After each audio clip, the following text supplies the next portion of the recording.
Hello, everybody, and welcome. I know I'm a little bit late, and I apologize for that, but we are live now to cover Game Changers. Now, I'll talk about it a little bit more. I'll wait until the end of this round, though. This game and matchup is between Disguised and Shift, I suppose. They want to do the one most people want to see, and it looks like Disguised has already taken 4 rounds. They're doing pretty well so far. Kinda able to take out Amy there. Ooh, Flips and Jazz gonna shut them down, and now it's a 2v1. Quarter Jade with an AWP, not gonna be able to do a whole lot. Gonna back up here. Yeah, this is the matchup a lot of people are probably hoping to see, so that's why they're covering it here. And I don't blame them. I'm pretty sure that's a good strategy. So let me quickly talk about essentially how this works. Currently, right now, there are about, well, probably be 24 matches happening right now. Essentially going over the same stuff, or covering the same thing, which is just two Game Changers teams playing against each other.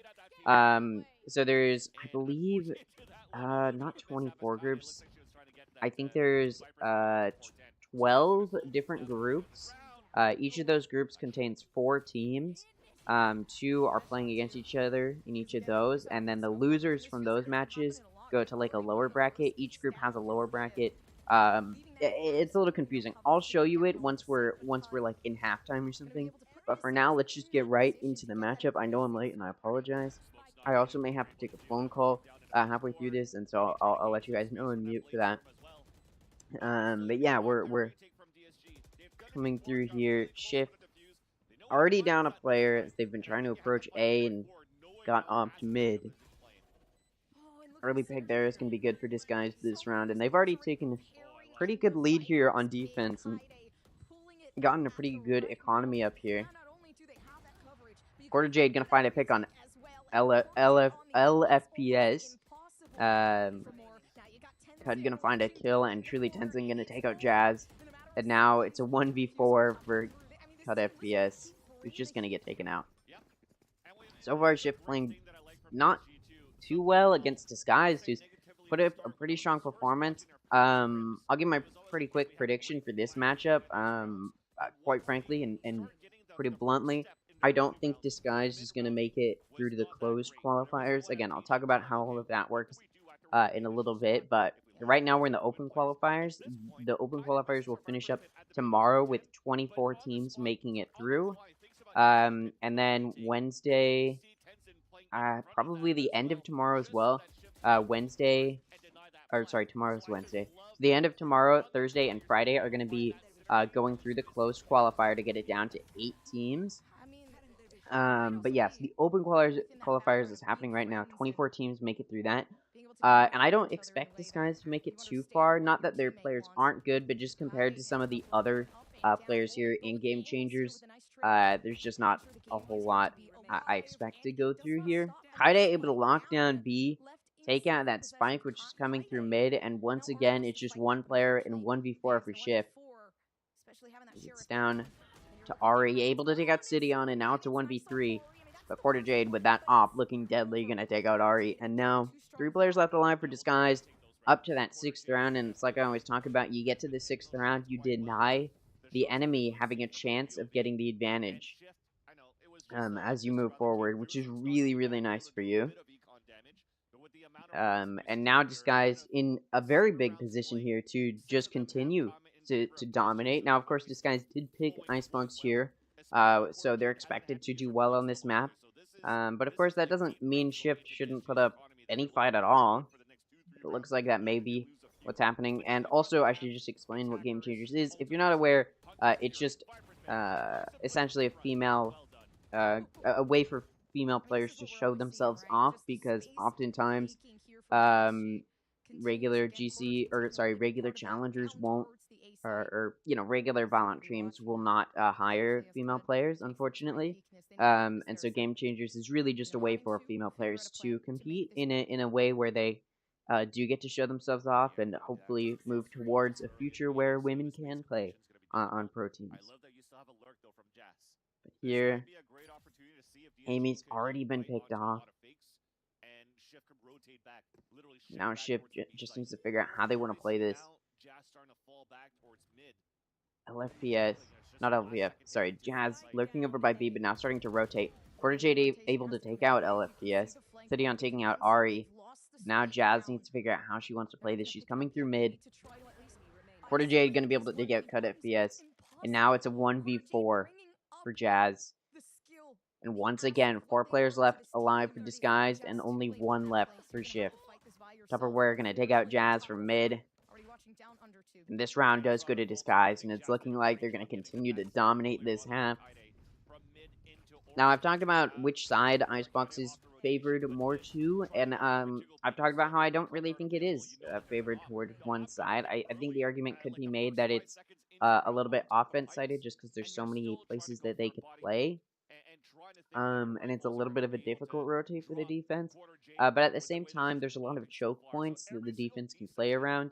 And so I wouldn't say it's particularly one-sided towards offense or defense. There's arguments to be made for both, but I think, in my opinion, it shouldn't really be defense or offense-sided. I'm sure there's statistics to back it up that maybe it is one-sided, but I don't think it is. Shift taking their first time out. And I think it's a good choice. I don't know what really they could be doing differently here. Obviously, I'm coming a little bit late to this match, so I haven't seen everything that they have to offer.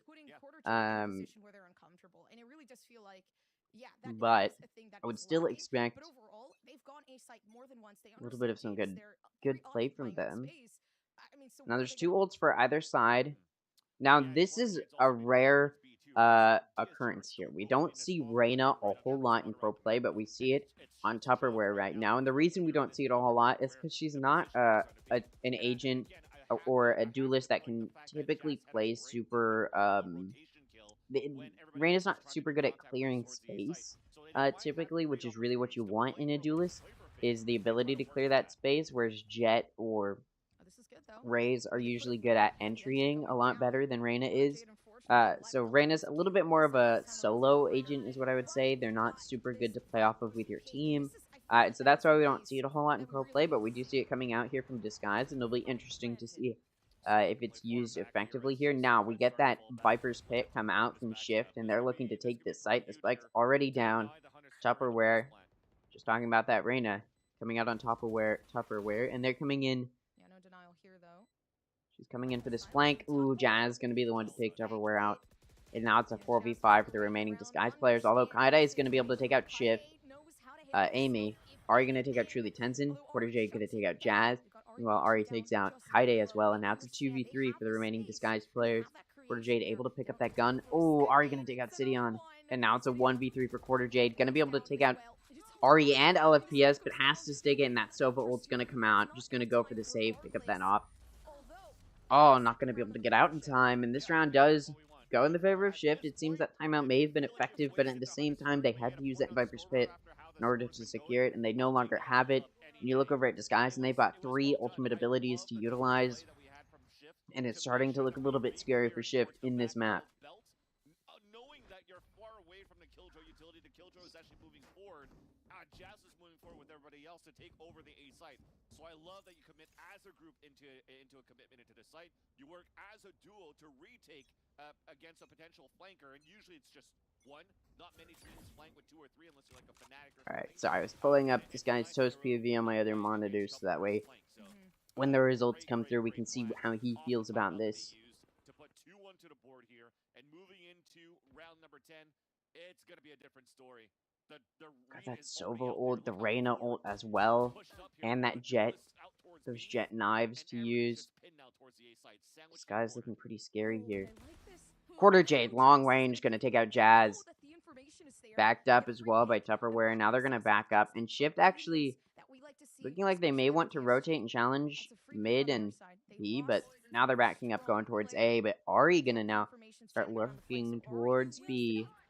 LFBS gonna res Jazz, and the Sova ult comes out to try and deny it. Not going to be able to. Does do some good damage to Jazz, but not going to take her out. And the heal's just going to come through, so back to 100 health. for Jazz, and that Sofa was not super useful to deny that res. Amy gonna take out Sidion, Kaide gonna take out LFPS, and Amy gonna take out Kaide in a trade, and now it's a 3v4. Once again, this guy's down a player.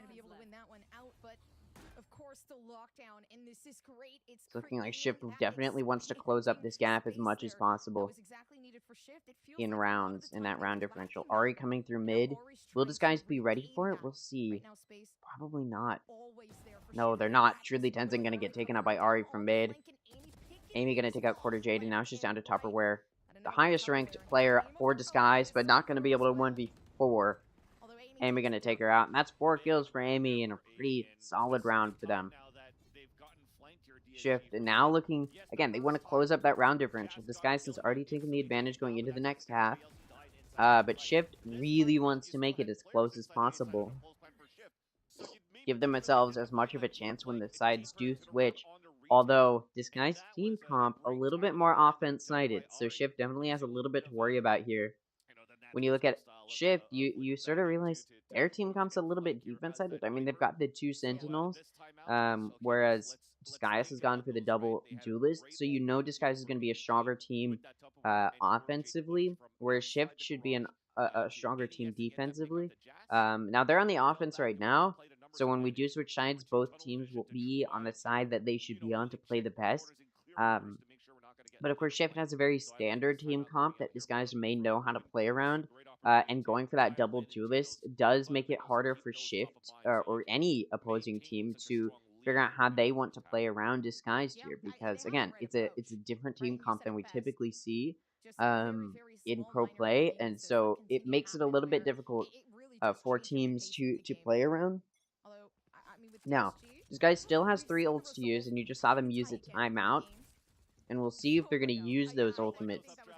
And if you recognize, you know, assuming you guys are not following through and keeping up with the Disguise Game Changers lore, if you recognize a few of those players on Disguise, it's probably because they're streamers. They're not pro players. Disguise has gone for the opportunity of signing mostly content creators. Truly Tenzin and Tupperware are both ex-pro players, or not ex-pro players, but have played pro previously. But all of these players are here to get or bring more attention to Game Changers, and of course that's why they're featuring the Disguised match here.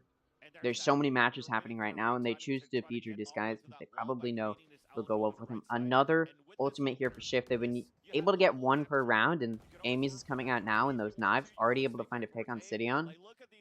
Now Disguise have to figure out how they want to restructure to defend B properly, as Shift is able to take control. But there's 2 over on A, and Tupperware's there to deny both any vision. The spike was leaning A, but off of those 2 picks, now the player advantage in the hands of Disguise. And it's a 4v3 for Disguised. And they know there's at least 1 B. And they know that it may be a rotate over. Tenzin gonna be ready for Amy, not gonna be able to take her out though. Sorry, I have to switch my vocab, my pronouns there. It's gonna be a 3v3. Now Shift slightly lower in health here. It most likely won't matter too much. Quarter Jade with those knives looking deadly as she comes across. Kaide gonna be able to take out Ari as well, clearing Cubby, and now she's down to Amy to defend this site. And the spike. Amy gonna be able to take out Kaide, but Tupperware with 3 kills gonna take out Amy, who also had 3 kills. This round will go to Disguise, and they've secured that 8th round. Now it's starting to look really, really strong for Disguised here. Now, I mean, they've already looked strong they've already looked pretty strong so far. Regardless, it looked like Shift may have been able to close up the gap, but we get another round here from Disguise. Now we're going to the last round of the half. Take a look at the econ. It's going to be a full buy from both sides, excluding Shift, where we do have to sacrifice some of that util, or not util, but the shield on Jazz, but it shouldn't matter too much. Now the operator is going to be on Quarter Jade once again. And they still have 3 ults to use. Disguise still has 3 ults to use, and they haven't yet. They've got the Reyna ult. Ooh, Quarter Jade peeking out, trying to get that op pick. Not going to find it, though. Not going to be able to take out Amy either, as Quarter Jade's trying to escape. And Site has been taken. Tupperware still on site, able to take out Amy, but Ari going to be there to trade it off, which means it's a 3v4 for the remaining Disguised players. They have 2 ults to use as well, but the res not really going to be able to get off, as this guy needs to take site in order to use it. And Shift definitely wants to deny that site control. Kaide getting ready to help take site here, trying to break that wall. Ari able to take out Kaide, and now it's a 2v4. Although Sidion and Truly Tenzin each able to find a pick, and now it's a 2v2. That res comes out on Kaide. Shift looking to deny it, not going to be able to. Truly Tenzin takes out Jazz. It's traded off by Cud FPS, but... Oh, and the 1v3 does go to Cud FPS in a clutch there, and this round goes to Shift, and now it's going to be 8-4 going into the next half. A 4-round lead for Disguise, and it's looking pretty solid from them as they switch to the offense in this offense-sided team comp.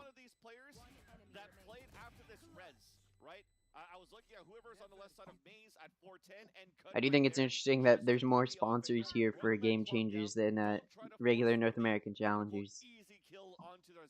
But I suppose it's a good thing.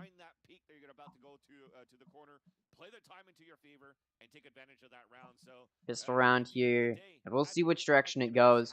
Shift needs this pistol round to start to gain some of that ground back, but if Disguise can secure this pistol round, they're going to be in a really solid spot.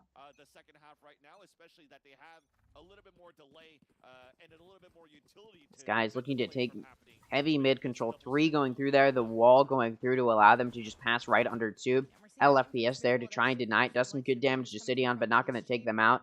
And Disguise has been able to come through mid and getting ready to take site and get this plant going. Although Shift also trying to take mid. Tupperware there to watch it. Quarterjade going to take out LFPS, but Jazz with the Nanostorm able to take out Sidion. But Quarterjade and Tupperware each going to find kills, and now it's a 4v2 for Disguise.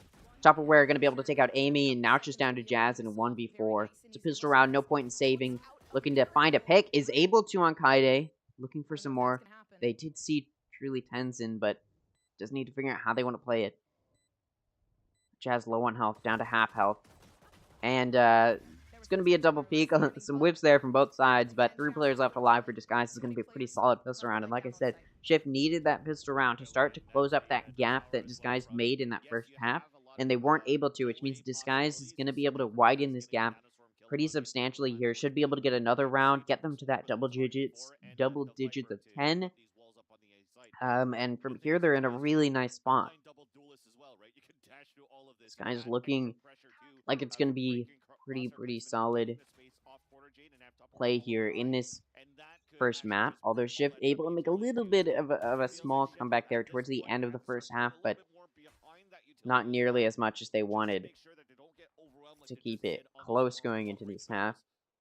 And then they weren't able to secure the pistol round, and now Shift in a really bad spot. These guys are the ones in the nice spot right now. Getting this first map would be huge for them. Kaide able to take out LFPS, and now it's a 4v5. Yeah, not enough damage being made. Just holding these close For angles. Disguise. I like to see me some shorty plays as well, so... For Shift. Amy able to take out Tupperware mid, and now it's a 4v4. Now, when you're down guns like this, you're just trying to do good econ damage in the form of getting kills on the enemy team, who you know is forcing here.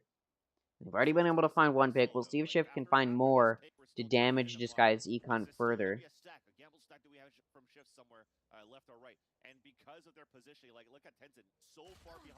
City unable to take out Amy, and site control is going to be theirs. They should be able to get that spike down as well, but it's on Truly Tenzin. Needs to find her way over to the site. Pretty much an FPX buy or a Navi buy now with the Vandals and the Spectres that they have in this round. Gonna be a 4v3 for Disguised here. Happening to get the plant down just as that wall comes up, leaving Tenzin able to push themselves back a bit. But there isn't a lot going on down in sight. I mean, not a lot of util as well, so they're going to have to use their aim to push through for this. Tenzin's Spike is down, and Shift needs to figure out how they want to play this retake. They tap the spike. Truly Tenzin going to get 1. And Quarterjade and Sidion going to be there to get the other 2. And this round does go to Disguise with 4 players left alive. That's a good amount. Shift able to find 1 pick, which damages Disguise a little bit here. Definitely not going to be as much as they would like. let's go for the triple swing off the spike plant. We still know that it's a weaker buy that we have from Shift. So playing And Shift gonna be in a little bit of a tough spot here. Maybe they have some hope on this map. It's gonna be a buy now from them, but Disguised gonna have a good amount of guns and shield here as well, and so it should be a pretty hardy push here from Disguised. Ooh, good damage from Quarter Jade onto Cut FPS. And now A site is being left by Shift. Or at least Cut FPS is gonna get off. It's gonna be defended though, and Cut FPS goes Raptors. So there's still 3 on A now. And 1 mid for Shift, which could just rotate right back over. Luckily enough, taking their life with them. Yeah. Still good info. We will see though. It's 5v5, where Disguise has just slightly more health, although Cut FPS able to get a heal, but no more shield for her. Are able to take out Tupperware, and site control has been denied. And now Shift gonna be pretty solid here on A, and Disguise may want to look at a rotate. They've got 45 seconds left to try and figure something out here. They need to start moving. The time is starting to tick down. Or maybe they do. I mean, seeming like... Yeah, maybe they do. 4 players coming into A here. And it looks like they're going to be doing a re-hit. Now there's 2 left on A for Shift. Although, like I said, as mentioned previously, Cut FPS low. Ari also has no shield here. Oh, and they know exactly where Amy is, but the wall's going to be there. The wall's going to be there to allow the plant to go down, and now all Disguise has to do is play it post-plant from main. No flanks coming in from Shift, which means Disguise only has to focus on preventing that spike defusal, although the wall goes up, and they have to shoot it down. Able to find the pick. It gets halved, though. Now it's a 2v3 for Disguised, as their players are getting picked off. It's down to Quarter Jade to defend in a 1v3. Not going to be able to, and this round does go to Shift. Finally, their first round, but they did have better guns, and it was a bonus round from Disguised, which means Disguised is going to return right on back with a full buy of their own. And they took out 3 out of the 5 of Shift's members, which means that Shift has taken a pretty substantial econ hit there, and although they did take the win, they lost a good majority of their players, which means it's not going to be able to, it's not going to be a full buy here. They're not going to be able to full buy here. Versus Disguised, who's going to be on a full buy. And so that means the gun and shield advantage should be in the hands of Disguised, although that Sheriff's going to be on Kaide, as she did force the previous round. But it will be a forced full buy here from Disguised. Although the gun advantage now going to be in the hands of Shift. I did think it would be in the hands of Disguised, but I was mistaken there.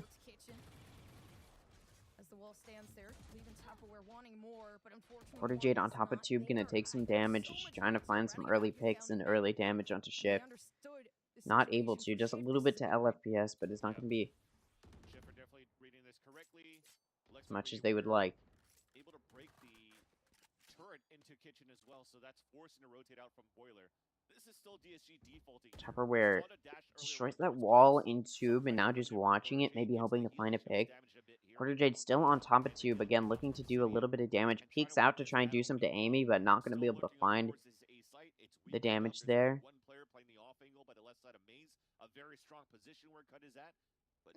Although Disguise has a pretty substantial lead right now, that doesn't mean Shift can't gain it back. And it looks like Disguise has been playing a little bit too passively here, as now they're down to 30 seconds and have to force somewhere. Now there's only 2 on A to defend it. B probably would have been more open, although the Killjoy util would have been there to alert them, and Shift needs to figure out how they want to play this. The Viper wall comes through, the vision gained, and they know where Cut FPS is. And now site's been taken. They're going to be able to get that spike down with just 10 seconds left. And now Amy, a little bit low on health for Shift. Mistake. Disguise needs to prevent the push back on. They can take out the Sage, that'd be good for them. Sidian and Kaide each able to find a pick. Tupperware able to take out Cut FPS and Jazz. Now turning her attention towards LFPS, and Sidian gonna be the one to take her out. I apologize if I use the wrong pronouns. I'm so used to challengers. I'll probably get better at it as this week and the rest of Game Changers progresses. Well done. I just love how that was 3 ultimates in the hands of Disguised. And as long as they can get that spike down, they may be useful.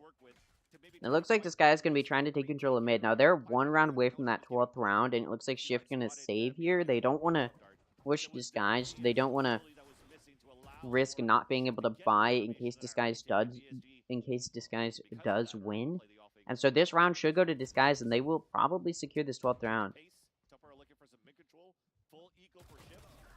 Amy pushing out aggressively, looking for an early pick, but Tenzin going to be there to deny it. Now it's a 5v4 for Disguise. And again, 3 ultimates to utilize.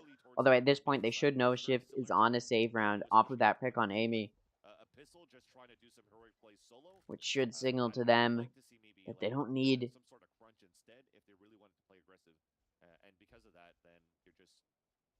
to use their ultimates here, is what I was trying to say. I lost my train of thought there. Although they may decide to. I mean, they have 3 to use. Doesn't hurt to use them. Tupperware going to be able to find Ari, trying to gain space using that duelist util. Going to be able to. Spike going to be able to go down as well.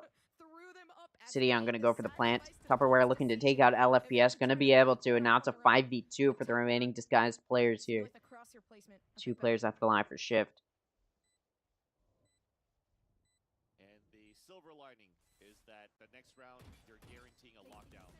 The turret comes through, and they know Jazz pushed up a little bit. And Tupperware going to be able to punish it, taking out Jazz. Now it's a 1v5, and this looks like it's going to be a flawless round, unless Cut FPS can find a pick here and deny it. May not be able to find the pick on Tupperware. The shorty on Quarter Jade going to come through, though, to finish her off, and this round does go to Disguise, and they've secured 12 rounds, which means Shift has to make a 7-round comeback here. Quite frankly, I don't know if that's going to happen. The gun and shield advantage still going to be in the hands of Disguise going into this round. And again, 3 ultimates still to utilize for Disguise. And Quarter Jade's only 1 ult point away from securing another one. And they know Shift going to be on a full buy here, so they're going to use their ults here to try to deny this round as much as possible. Gonna be going for B here, trying to push in. Quarter Jade gaining space here in main. And that Reyna ult comes out. From Tupperware. Shift backing up here. They don't want to challenge it. And this spike is going to go down pretty early on here and pretty quickly here. After only 10 seconds in the round. Kaide going to be watching flank. Catches Amy. Whiffs a few of those shots. Not going to be able to finish her off either. Gets her down to 70 health, but the heal could just come through from LFPS. Now the counter Killjoy lockdown comes through from Shift, and are able to take out Tupperware. Jazz takes out Quarter Jade, and now it's a 2v5 for Disguise. Truly Tenzin has already used that Sova ult, not going to be able to use it here. And Cut FPS is going to be the one to finish off Truly Tenzin and Sidion. And this round does go to Shift, and although I didn't expect it to, it did. It's still a pretty steep comeback they have to make. It'll have to be a 6-round total now. Or sorry, a 7-round total. But 6 rounds now at this point. It's going to be difficult for them to say the very least. And Disguised, again, it has a pretty offensive team comp here. And so they're definitely in a position to win here. I mean, they're only 1 round away. They've got 3 ultimates to utilize this round as well, once again. Let's see if they do.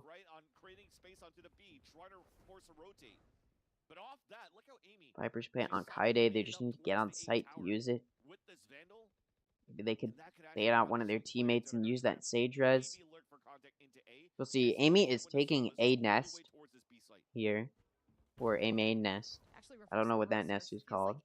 But that will make it difficult if Disguise does decide to push A. Now there's 2 for Disguise trying to take control here of B site and get some good vision here, but not going to be able to see anybody or do any damage. Just takes out a Killjoy, or they just take out some Killjoy util. This guy's going to start pushing. They're not expecting Amy there, but it doesn't matter, as Tupperware is going to be able to take her out. Meanwhile, Quarter J takes out LFPS, and now it's a 5v3 for the remaining Disguised players. Quarter J down to 2 health, but should be able to rotate to her teammates and get that heal Truly Tenzin trying to cover this mid. Spot's Ari not going to be able to take her out, but Quarter Jade still on 2 HP, going to be there to trade it off. So still up 2 players here for Disguise, and Sidion going to res Truly Tenzin, and they are looking to win this round as that Viper's pick comes out. Now it's a 2v5, and Shift, there's no point in saving. You got to force here. You got to push through it. Tupperware looking to come out here. The knives come out from Quarter Jade, going to completely whiff, and Jazz going to be there to punish it, but Truly Tenzin takes out Jazz with that flank from mid. Cut FPS going to take out Tupperware, but Truly Tenzin going to take out Cut FPS in the first round. It does go to Disguise here. Let's take a look at what Disguise Toast has to say. Listen, it was their first showing, but it was a good one. The first I'm thoroughly impressed actually at DSG on this first map. This is very well done. Now I'm going to be entirely honest. I don't expect Disguise to do well, and now that we're in between maps here, I'll go over essentially how this will work, just to clarify some things for you, because it's a little bit confusing. So each Game Changer series is going to look pretty much identical to this. Maybe the amount of teams looking to qualify will be a little bit different. But you can see, like I said, we've got divided by 4, we've got 12 groups here. So A through L. I'd hate to be in the L group. But essentially each of these groups works exactly the same. So, for example, we'll take a look at this, and I'll refresh this page just so that way we can get an update on the matches that have been updated. You see Shopify Rebellion has won a map. Now, these are going to be a little bit delayed. But yeah, different streams will be covering different things. I'm going to be watching Valorant North America here because I would like to see the Disguise match, because I just think it's a more interesting match to be watching. But yeah, you can see some of them have finished up here. Now that map, it was pretty quick here from Disguised, so a lot of the matches haven't really finished up here. But yeah, let me go over exactly how this is going to work. And like I said, each group works exactly the same. So there's 4 teams in each group. They're each gonna play here. The losers go to the losers bracket or the lower bracket. The 2 winners go to the winners bracket. Now the winners and the elimination will happen at the exact same time. But I'll just cover the upper bracket, how it's going to work. So anyways, the 2 losers are the 2 players that lose here, or the 2 teams that lose here go to the elimination. And then the 2 teams that win go to the winners. The loser of the winners goes to the decider, and the winner of the winners goes to qualify. Now, what does it mean if you qualify? Does that mean you get to go to the main event next week? No. What that means is you get to go to the closed qualifier. I'll talk about that after I explain how the lower bracket works. So, like I said, the 2 teams that lose these 2 matches go to the elimination. The loser of this is out. There's no more for them. They're not going to the closed qualifiers. They're not going to the main event. There's no hope for them in Series 1 any longer. The winner goes to the decider. They're going to have to fight the winner of the loser of the winner's bracket.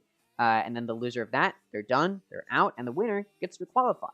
So you may notice there's two teams that qualify from each of the 12 groups, which means 24 teams qualify for the closed qualifiers. Now, if you look at this, you're probably thinking, holy shit, this is a big amount of brackets here. And that's because it is. But essentially what's going to work, or how it's going to work, is bracket style. So there's 32 teams here. They probably could have structured the website a little bit differently to accommodate this many matches. But there will be 32 rounds here, I think.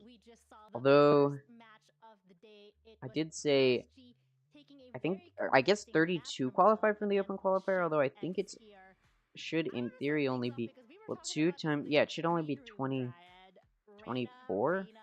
Although maybe it is 32, I'm not entirely sure. But anyways, this is essentially how it'll work. 2 teams playing against each other here. Oh, you know what it... Actually, no, yeah, I have no idea. But it's going to be 2 teams playing against each other here. In each of these, the winners move on up until the qualify. And if you qualify in the upper brackets here, you qualify for the closed bracket. Or sorry, you qualify for the main event. You qualify in this whole thing, you qualify for the main event. Now, if you lose these, there's still hope for you. You go all the way down here to the losers bracket. Oops, sorry. You go all the way down here to the losers bracket. The losers come here. and then the losers of these matches are eliminated, but the winners get to move on. And again, if you lose up here, you go down to the lower bracket. It just depends on how far you made it to where you place in this. But yeah, it's a little bit confusing because there's a lot. But yeah, essentially, if you lose up here in the upper bracket, you will have a second chance in the lower bracket. Now, the winners of each of these individual sort of lower bracket matchups here, the winner overall of these get to this qualified position. So there's going to be 4 teams from the lower bracket, 4 teams from the upper bracket, and that means 8 teams in total will qualify for the main event here. And the main event is exactly, you may be looking at this and thinking, oh, that's a little bit familiar, and that's because it is familiar. This is exactly how the mid-season playoffs work for North American challengers, and how the playoffs will work for North American challengers. It's 8 teams, all here. The 4 losers go down here. They play like this. It'll all end in a grand final, similar to what we just saw in mid-season. So yeah, the main event is exactly the same. Now, I believe the top 16 teams get points. Let me see. Here, I'll just open this up, see if it says it at the bottom here. It doesn't. Maybe it'll have it here. Yeah, okay. So, or no, this is just, yeah. Okay, so the top 16 teams overall will receive points. If you're below 8th place, meaning you don't qualify for the main event, you do get circuit points. You get 10 points each, which is a solid amount. You're not going to win any money, but for those of the teams that make it to the main event, you do get money. Not only do you get money, but you get additional circuit points. So if you're 7th or 8th, you get $20 and $1,000. If you're 5th or 6th, you get $30 and $3,000. If you're 4th, you get 40 points and 5,000, 50 points, 7,000 for 3rd place, 2nd place, 60 points and $10,000, and 1st place gets 80 points and $20,000. Now, there's going to be 3 of these series throughout the next year, and then the top teams from all of those, I believe there's going to be another similar sort of qualifying bracket, is I believe what it'll look like. And I'm not entirely sure on this, but this is what I imagine is happening. So the top 16 teams from all of the events, or sorry, from all of this series, from all 3 events, the top 16 teams from each of those 3 events. So I believe that's let's see, 18, 3, 30, 48 total teams. I believe they'll go through this exact same setup again. Obviously, it won't be qualifiers. It'll just be this. And then the top, it's probably going to be like the top team or like the top few teams. So it'll look, I believe the final series after the 3 series, the final like match or the big season for Game Changers North America will determine the top few teams. And again, I'm not entirely sure how that works, but it'll basically be this same sort of setup again. Probably just way later on in the year. And yeah, and then it'll probably be like the top 2 teams, or maybe even just the 1st place team, will get the opportunity to play in the Champions Tour, which will be, of course, the top Game Changers teams from all around the world. But yeah, that's essentially how it's going to work. But for now, let's just focus on the series. Right now, everybody's in open qualifiers. If you're wondering my prediction for where Disguise will end up, if they make it to closed qualifiers, I will be very impressed. And that's it. That's all I have to say. Like, I would be impressed if they made it to closed qualifiers. I don't think they will. But it's not that they can't. I just don't think they will. It just doesn't look like it will happen for them. Because although they're a powerful team, sure, there's just some other teams in Game Changers that are a lot more powerful. And even if they're able to make it to the closed qualifiers, I would say there's like a 30% or like a 20% chance they make it to the main event. Like, I don't think there's a very good chance that they make it to the main event. Because again, although they're a strong team, they're teams with like, you know, multiple Immortal and Radiance. And I don't know exactly the ranks of all of the Disguised Game Changers team members, but I do know it's mostly Ascendant, and then maybe some Immortals, and then I think Tupperware is Radiant. So it's a solid team, but you know, there are some teams that probably have like 5, you know, 5 Radiants or like 3 Immortals, 2 Radiants, stuff like that, that are just gonna probably be stronger than a lot of the teams here, including Disguise. Again, Disguise is more of a show team, is what I would describe it as. Not that it's uh, not that it's like a bad thing necessarily. I just think that the Game Changers team overall, it's pretty clear, like, it's not meant to win the whole thing. It's just meant to raise awareness for Game Changers and bring more eyes to it. I think Disguised Toast talked about that as well. So yeah, I'm not anticipating a complete sweep here from Disguised Game Changers team. I just don't think it's going to make it that far. Now, let's get back to this, and it looks like the next map we're going to be playing on is Haven. Now, I would like to be able to say that I know exactly how this is going to go, or that, you know, oh, we can just look at the past games. I literally have no idea how this is going to go. I've seen a few of the scrims from some of the Disguised players, because they do stream their scrims. Because, again, it's just to raise awareness for Game Changers. They're not here to play super seriously and competitively. They're just here to, like, you know, play and try and make it as far as possible. So they streamed a few of their scrims. And what I will say is I did see one match on Haven, and I think they lost it pretty bad. But it was a scrim, I believe, against, like, it was against, like, some pro college team or something like that. So, not a whole lot to go off of necessarily there. So, yeah, I'm not like, oh man, that's crazy. I literally have no idea what's gonna happen on Haven. But yeah, it should go by pretty or relatively quickly. I will pull up this second stream as well. And I guess we can sort of watch this. I'll have this one on my second monitor that I'm just gonna stare at, so that way when that game starts, we can take a look at that. But we can go ahead and take a look. This is Shopify Rebellion versus the Gifted Goldens. Yeah, like I said, I will pull. I have the Disguised match pulled up on my second monitor, so when that starts up, I'll bring it up here. But yeah, it looks like. Ooh. I don't know what the Gifted Goldens are. I've never heard of that. It's probably. I mean, a lot of these teams are going to be teams you've never heard of, because some of these teams are just like people coming together to create a team, and they don't have you know, sponsors behind them. It's just some women who are here to play games, and that's cool. So there's going to be a lot of teams you probably haven't heard of. Shopify Rebellion, of course, is a team you've heard of. Now they're you know, their North American Challengers team is not a not a very strong team, but you know, is what it is. Ooh, Sandra trying to figure out how she wants to play this. Hezzy gonna dig out Sonder, Benita gonna dig out Hezzy. It's okay. Now I'm not here to commentate necessarily on this match, but I guess I can. Just while we wait for the next one to start. Yeah, I'll turn this volume up a little bit. Alright. Here we go. Shopify Rebellion now gonna have to play a 2v1, and they can just stick the spike. Is not gonna be able to stop it. Now that smoke comes down, right as that spike gets diffused, now it's not looking super strong for them, and I believe the Disguised match is about to start, so I'll pull this one up now.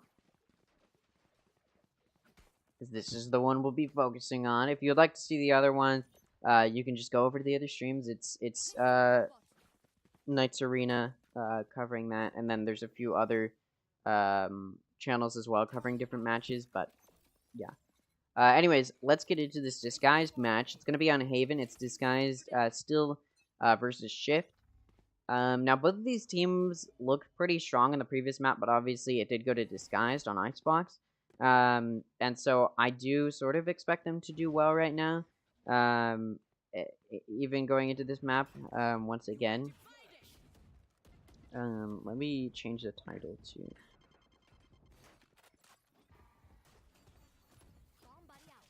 Here, yeah. Let me do this. Disguise.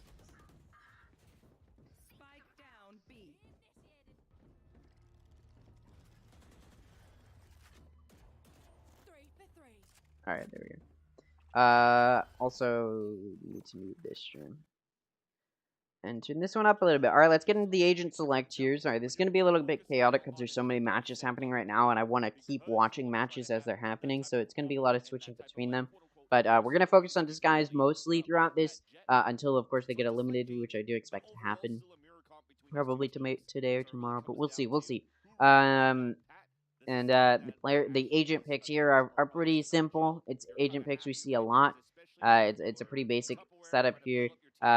Killjoy for Sidion, Omen for Kaide, Tenzin on Sova, Breach on Tupperware, and Jet on Quarter Jade. And then over on Shift X, it's Jazz on Killjoy, LFPS on Jet, Cut FPS on Sky, Ari on Omen, and Amy on Breach. So pretty simple, pretty basic layouts here. Of course, sometimes you'll see Astras instead of Omens, but for the most part, you see Killjoys and Breaches and Jets come through here.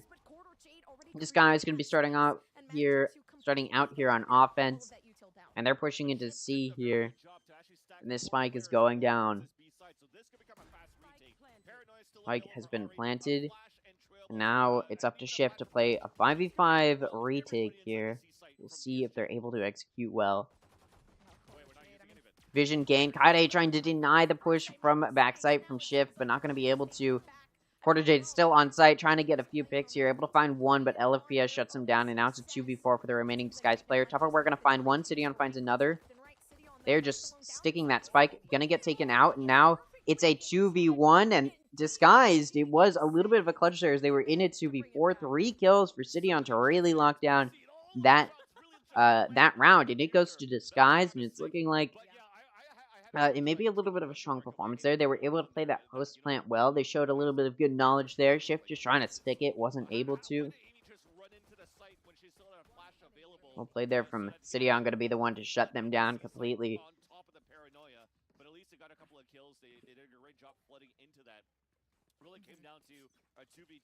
Now it's going to be a full buy from Disguise, and they should be able to take this round. And it's looking like this early half advantage going to go to Disguised here, but of course we do need to see a buy round before we really see what these teams are capable of here on Haven. And as we're clearing out slowly but surely, we're going to start activating here, scaling up towards this, towards the mid, forcing out maybe somebody to push off orbs being picked up, off noise that could be done. Again, it's going to be a forced buy here from Disguise, so they should win this round. What Shift is trying to do is get some good picks here and deny good econ gain for Disguise. Disguise leaning towards A here. Yeah, they have such a good run here coming down on C side. I think Got that lurk on C, and they know C is clear, or at least they know nobody's watching C long, and C is clear. There's 2 on A for Shift, and 1 coming through mid, although they may encounter Sidion here. Sidion gonna win that exchange. Meanwhile, Quarter J gonna be entering onto A, taking out Amy. Now, LFPS is still on site, gonna push that spike planter, but Kaide gonna be there to defend it, taking her out. And now it's a 2v5 for the remaining Shift players. Jazz and Cut FPS need to figure out how they want to play this. It's a pistol round from them. There's no point in saving.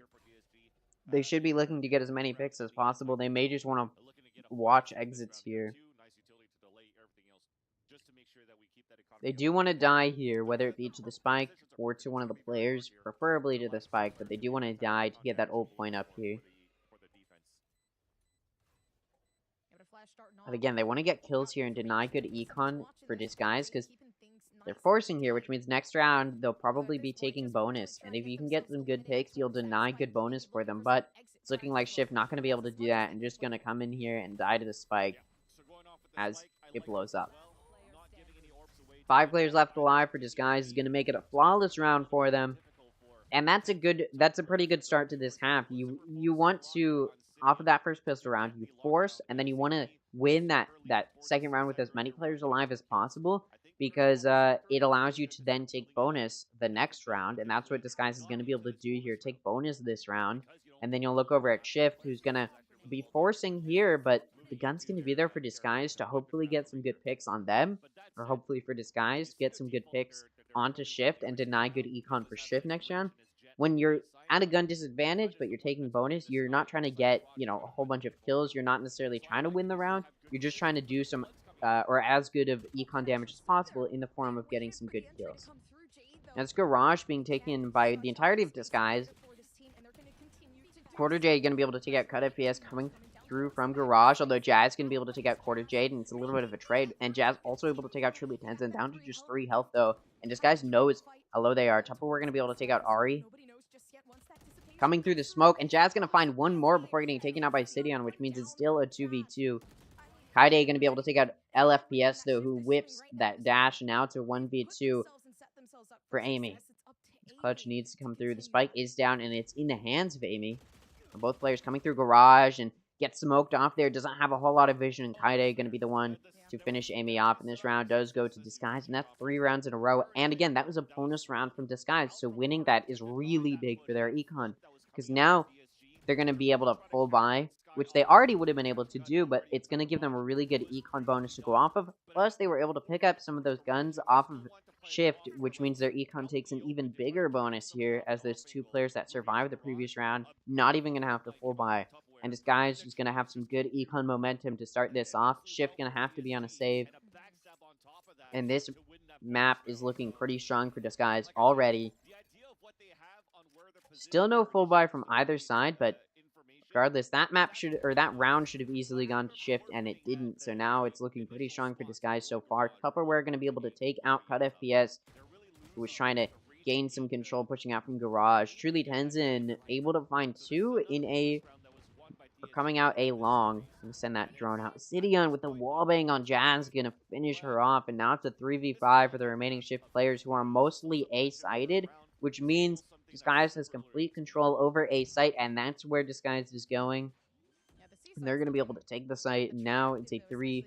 I already said it's a 3v5, but it's going to be really difficult. To Shift now has to play this retake in a 3v5. Still no deaths for Disguise as well. It's going to make it a difficult retake. Ooh, Shift able to push through that breach util and do some good damage. Quarter Jade, though, going to take out Amy and Ari. Now it's a 1v5 for LFPS. Just looking for at least 1 pick. Able to find 1. Gets shut down by Sidion. Not going to be a flawless round from Disguise. But again, they had a really good econ, almost like diving board to dive into some good econ off of that 3-round win streak and winning that previous bonus round. Which means Disguise is in a really nice spot right now, and they can afford to lose 1 or 2 players every round. And still be in a really nice spot and still gain some good econ momentum. So though they did lose 1, Disguised still going to be able to full buy this round. And it's going to be a full buy from Shift as well, coming off of that save. Although 3 ultimates in the hands of Disguise. And you know they want to use them, as they do want to secure this round. See if they do. Shift pushing out aggressively here. They're going to push Kaide, who's able to find 1, not another, so it's a trade. But for Shift, that's not really good. You got 2 coming out there, so that way you could trade off. But now Tupperware's taking out Amy. Ooh, Ari, though, going to take out Quarter Jade and Garage. And now it's a 3v3 still, keeping it even. 2 ults still for Disguise to utilize in that lockdown. And the Rolling Thunder on Tupperware. Let's see if they decide to use them. Doesn't look like it. They're going to be able to take A site here. There's going to be some Killjoy util in short, and it's going to force Tenzin back. It's not going to hurt her too much. Now Disguise gets that spike down, and again, now it's a 3v3. But Shift has to play retake here. And Disguise still has 3 ults to utilize, and that lockdown comes out now. And Shift gonna have to play back off of that, although it looks like they may be forcing and pushing it here, looking to destroy it. Or at least get that spike half, but the Nanostorm comes out, and now they have to back up here. They're not going to get detained. Well, 1 does. In hell. Spike not going to get defused, and now it's down to Truly Tenzin, a 1v3, able to find 2. Now it's a 1v1, but Ari has more health here, but the spike's going to go off, and this round does go to Disguise. And although Disguise lost most of their players, the round did still go to them, and they already had some really solid econ going into that round, which means they're going to be able to full buy here. I mean, Kaide maxed going into this round. And that just goes to show you how strong Disguise econ is here, and that's 5 rounds in a row they've won. They were able to win on a buy round from Shift, And although Shift was able to take out all of Disguise, they all died in the process, which means Shift gonna have to save here again, and Disguise really starting to look solid here.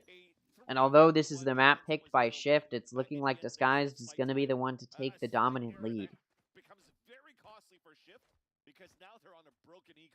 And Disguise should be able to take this 6th round here, which means Shift has no hope getting the advantage going into the next half. Now, that doesn't mean they can't win this round. They've got the knives coming out from LFPS. We'll see if they're able to deny the 6th round for Disguise, although Chopper were able to take out Cut FPS, and the early advantage is going to be in the hands of Disguise going into this round. Amy coming out the garage, going to find Kaide, who is looking at window. And now it's going to keep it even, and now it's a 4v4. Looks like this guy's going to turn their attention towards A, and that is the smartest decision they could have possibly made here, as Shift is entirely stationed or situated over near C and B, although now they're starting to rotate back a little bit towards A, but it's still going to be easier for Disguise to take site here. There's no util of any kind on A either to prevent the push on from Disguise, and although Shift is starting to get wary of it, Disguise will be able to get on and take site. Though peeking through CT is Ari, who spots them, knows it's coming through. The Rolling Thunder comes out from Tupperware. Although LFBS coming in from Heaven, still going to get hit by the Rolling Thunder. Going to find the pick on Truly Tenzin, though. Going to get finished off by sitting on it in a trade, so it's still a 3v3. And gun advantage still in the hands of Disguised, although Quarter J gets flushed out. Able to find a pick before she dies, though, and that's going to keep it even at 2v2. Amy able to pick up a gun, but down to 5 health, and this is not looking good for Shift. As Decidion going to take out Amy, and Hell and Tupperware are going to take out Ari, who is pushing through CT. And this round, 2 players left alive for Disguise. Not a super solid performance, but again, they've had some really good econ stability, and that round's not going to hurt their econ too much. And they've secured the 6th round, which means it's impossible for Shift to get the advantage going into the next half. Some good util usage there from Shift. I will hand it to them. They did some really good play there on that retake. Although it was a save, they were able to get quite a few kills, and that's going to help bonus their econ and their ult points just a little bit here. 2 ultimates in the hands of both teams. Both Omens have an ult. We'll see how it's placed. LFPS has that operator now and looking to find a pick with it. Going to be able to, and this guy's not going to really be able to punish it. LFPS takes quite a bit of damage, but still going to be able to fall back, and the Sky heal is there in the inevitability that LFPS does encounter Cut FPS, able to heal each other. Or, well, Cut FPS will be able to heal LFPS. It looks like this guy is now going to back up off of A lobby and now moving towards B. We're looking to challenge Garage here. The turret gets destroyed. Ari's still behind that box looking to find the pick, but this guy backs up off of Garage, and now they're moving towards B. And it looks like Shift is wary of it. LFPS with that operator looking to find that pick and may be able to on Kaide, and does. It's 2 kills so far. Gonna be able to find a 3rd on Porter Jade as well, and now it's a 2v5 for Disguise, and it's looking like Shift may win their first round in this half. And now flank coming in from Ari through Garage leaves Truly Tenzin alone in a 1v5, looking for just 1 pick, prevent it from being a flawless round. Ari gonna push. LFPS gonna be the one to get the kill with that op, and it's 4 kills for Shift here on LFPS to finish it off, and a flawless round for them. Not a really good round there for Disguise, and although they have some good econ still, you'd expect them to, you know, do some good damage here at the very least. And Disguised, although Shift can't get the advantage going into the next half, Disguised, you know, they should be worried because they don't want it to be kept even going into the next half. Haven's a slightly offense-sided map because it does have 3 sites, which means it you know, you should be taking the advantage going into the next half when you're on the offensive. Now, off of 1 round loss, I'm not saying it's over for Disguise in getting that advantage, but it doesn't bode well for them. Although 8 site has been almost entirely clear, and the Omen ult into C is going to give some good vision to Disguise. They're still challenging it though, and that op goes off and takes out Tupperware, and now it's a 5v4 for Shift in this round. Already, Shift has a slight little advantage here. I thought Vision was gained from that ult from Kaide, but it doesn't look like it was. The bird comes out mid and does give some vision to Shift. And maybe there's some mid. So that mid round where I said, okay, what do you do on the next round? You have all of that vision now from Tupperware. Yeah, there's 3 ults for Shift to use right now. I do need some good vision here. Quarter Jade going to clear Garage, able to find that pick on Ari. Now it's going to be evened out in a 4v4. Quarter Jade continuing to try and take C-Site through Garage. Not going to be able to find any picks, though, as Cut FPS takes out Quarter Jade, flashes out. Vision gets gained, but Amy going to be able to take out Kaide and defend their teammates. Amy also going to take out Stadion and LFPS with the off shot on Truly Pens. And then this round does go to Shift very quickly and swiftly as Disguise was trying to take C control. 3 stack from Shift near C is not going to allow that to happen. And it's looking like Shift going to start a little bit of a win streak here. Maybe try to tie it up. Going into the next half, that would definitely be good for them. Although it looked pretty strong in those first 6 rounds for Disguise. Shift gonna be able to take this, and we're moving into a technical pause. Let's see if the commentators know what's happening with that. This time down towards C long. I don't think so. But yeah, so far looking pretty solid. I mean, you look at Shift, and you can sort of see why they weren't doing, super well in those first 6 rounds. It's really only LFPS carrying them right now, and although it's worked out, if Disguise can be good at shutting LFPS down, that could give Disguise a good edge here, because overall, their players are performing better than the players for Shift. And of course, they have more kills, but that's because they've won so many rounds here. But you do notice that LFPS has been able to find quite a few kills in those 2 rounds that they've won. So again, as long as Disguise can start to shut down LFPS early, or at least not go where LFPS is, may allow Disguise to take some rounds here. Again, this is a tech pause, not a timeout, so it's not like they're re-strategizing here. So we can go ahead and take a listen, see if they know what's happening. Taking these solo fights and leading into that situation. I think the biggest issue right now is the technical issue. Unfortunately, it slows down the game. Sorry, chatters. Sorry, I know it's cringe. But remember, chat, I am an old grandpa. I am a prehistoric dinosaur. All right, you know what? I'm glad I'm not listening to them talk.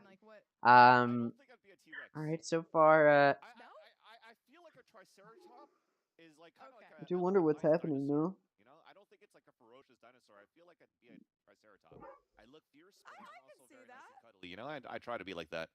Okay, I could see that. I could see that. But if you try to screw with me, then you still get the horns. You see what I mean? Like, I think a triceratops has it all. Yeah, It's also an amazing Power Ranger. Sorry, go ahead. Power Ranger. Yeah, Triceratops, the Blue Ranger. I didn't know that was a Power Ranger. The Blue Ranger calls it Triceratops. I might be too young.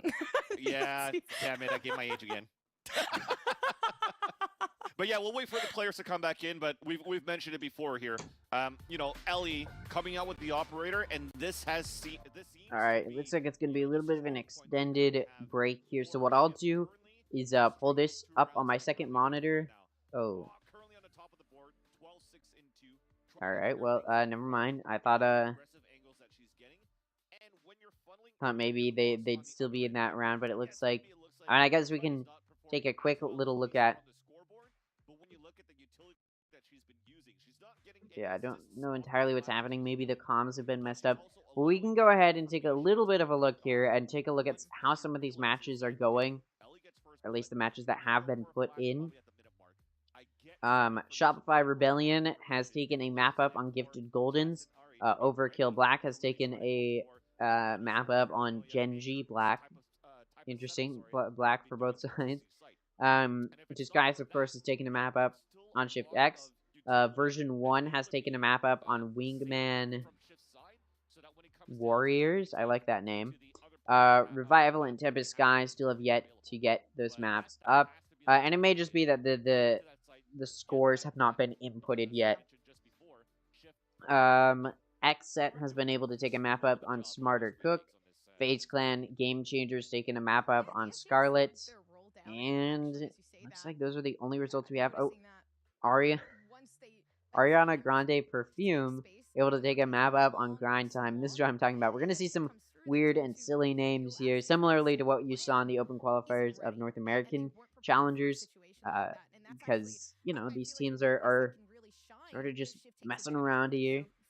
And a lot of these teams are not franchise teams, which means it's a lot of just, you know, friends getting together and being like, hey, let's start a team, and then starting a team. And registration, you know, it's super open. You can just play, do whatever. Let's go ahead and take a listen and see if they know what's happening. Bring up their momentum a bit. They're feeling comfortable, and not only that, but LA is stepping it up tremendously throughout this whole entire game. Definitely, definitely. And let's talk about players that are really stepping up too. And let's talk about the level of comfort that we're currently seeing as well. Like Sidian going into playing this Killjoy has popped off, had some great saves going into the pistol rounds, especially with the way that she's been spamming through that smoke to deny that plant from going through. But I also like here where, you know, there's been a lot of conversations around what this team could look like. Their opening game here at the Game Changers North America Series number 3, the qualifiers that's been going very well for DSG so far. And for a team that maybe had a little bit of flack from the community to say they're not going to be ready, this could be a type of joke or something like that. Well, joke's on you, community. They actually look very, very drilled. I mean, it's super hard to, like, I mean, so far, it's looking like this matchup may go in the favor of Disguised, or at the very least this map. Although, first of all, we're pretty early on in these rounds, and like I talked about, this map is a little bit offense-sided, so doing well on the offense here is not, you know, it shouldn't be unexpected. Although, you know, you would still expect, you know, for Shift to pick this map to have a little bit of a stronger defense, but these past 2 rounds have been looking pretty solid for Shift, able to keep quite a few of their players alive on these wins.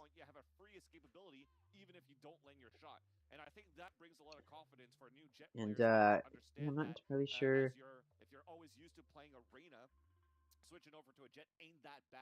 what's happening here. Oh, it looks like maybe tech pause is dropped and we're back. All right, let's get into it. A little bit of a long tech pause here. Again, we'll probably see less and less of those tech pauses as we move through the qualifiers, because again, a lot of these teams are just they're not pro teams. You know, it's a lot of like just people coming together. They're like, hey, let's start a Game Changers team. We're all kind of high ranked, and that's what we're gonna see. That's how a lot of these teams are gonna go, or a lot of these games are gonna go. Ooh, that Sova dart comes through, and it's going to be early vision for Disguise, and that Sova ult comes through to try and do some damage. Ooh, RJ trying to take sight here, but Cut FPS knows exactly where she is. Going to be able to take her out from backside. Kaide, though, going to trade it off. And again, LFPS has been sort of almost the star player here for Shift. Kaide going to TP through right into the guards of Amy. Still able to take her out before getting traded off. Although Jazz able to really lock down C4 Shift. And that Spike still on Truly Tenzin. Gonna be able to just run it over. And just still locking down C. If I'm Disguised, I'm scared that LFPS is still alive with that operator. LFPS has just really been pulling through in these past few rounds. Although Jazz was the one who was able to really shut down Disguise there. And their push on to C. Now Truly Tenzin gonna come in for the plant. There's some Killjoy util there. May just decide not to destroy it, and it looks like it's gonna be planted for long, and for long in CT.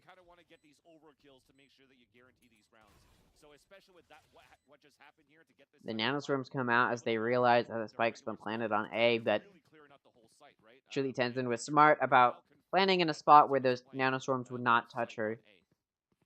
Now Disguise, Truly Tenzin is actually playing super far back. Now she already used her Hunter's Fury this round.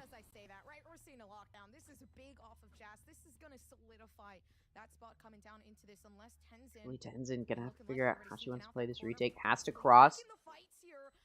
but at the same time, Right, they get the dart coming through to get able to destroy the spike isolate, diffuser, and it got halved. there is still time. And although it very narrowly almost went off because of that half that had been gained, Jazz able to really secure it there for her team, and then LFPS going to be the one to finish off that defusal. 3 ultimates in the hand of Shift as well, and it's looking like this comeback in this first half is starting to look pretty strong. And again, although it was LFPS who I thought this guy should be worried about, it was really Jazz who was able to lock it down there, as well as Ari, and give this round. And that whiff there from Tenzin just narrowly not going to be enough, unfortunately, for Disguise. And although they had a really solid econ build up after those first 6 rounds, this is going to be their last buy round unless they win it. They'll have to, for the first time, take a save. We'll see. They're going to have to, though. Yeah, they're coming in big on this one. Although, 3 ults for Shift to use once again, but they do have the lockdown. Sidian has the lockdown for Disguise. Let's go for a plant. We'll just play it on a post plant here on C instead. Jazz gets flashed in garage, and they know she's there, but the Sky ultimate comes through as well. Jazz gonna find one as Tupperware takes out Ari. Jazz looking for another. Isn't gonna be able to, has to reload, and isn't gonna be able to escape either. LFPS gets paranoid. Spike's been down for a while, but it did just get halved. They have to push it here. Tenzin gonna find a pick. Sidian with the flank, not gonna be able to find a pick either. Again, LFPS with that op looking deadly, able to find that pick, and Cut FPS gonna be the one to shut down Disguise completely. BMing coming through, and Disguise starting to look very scary.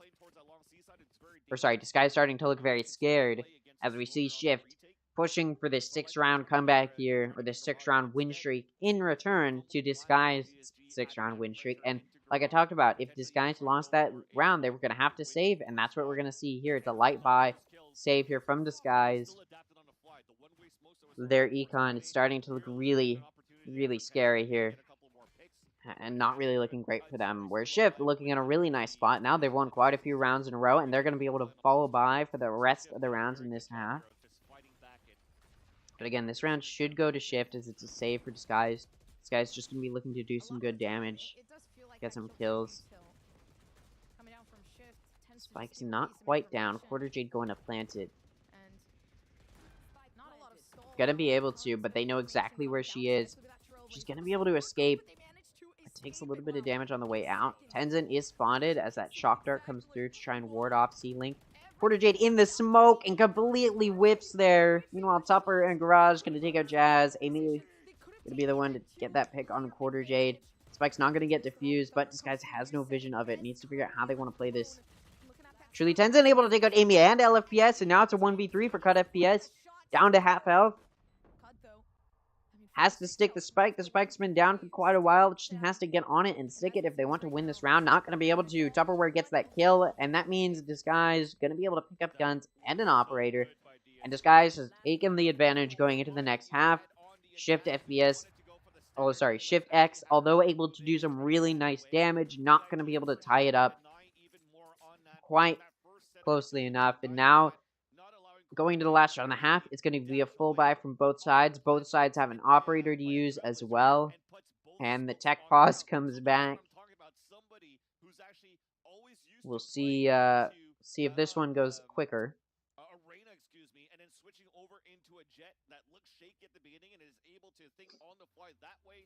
Technically, I think that was really nice, but that also allowed for interesting. We got through 2 rounds, and then the tech pause comes back. Everybody was so focused on fighting in front of that B main, activated the Rolling Thunder, and that was just that last piece that was needed to allow DSG to play the way that they did on the post plan, take advantage of those that got hit by the Rolling Thunder. You saw Kaido moving with the Sheriff. I'm gonna try and set up the robot cam real fast, because I did not have it set up. A great call there for Tupperware, and unfortunately with that, it goes into another situation where we've lost a player in our way for that player to move back. It's going. Yeah, Varel, everything thing from DSG coming through. It does feel like they've changed their momentum up a bit instead of, you know, really trying to play extended out towards site. They got the spike down and they left that situation almost immediately, playing for that post plant. All right, should be set up. Go ahead and take a look. Which is honestly the best way you could go about this. Yeah. There we go. Look at that. And, looks like we got another He's been out for a little while though, so he'll probably go back to his charger pretty soon here. See if this has progressed at all. Nope, still in between matches, it looks like. Let's take another look here, see if any new results have come through. Are there any wins yet? Is anybody moving on yet?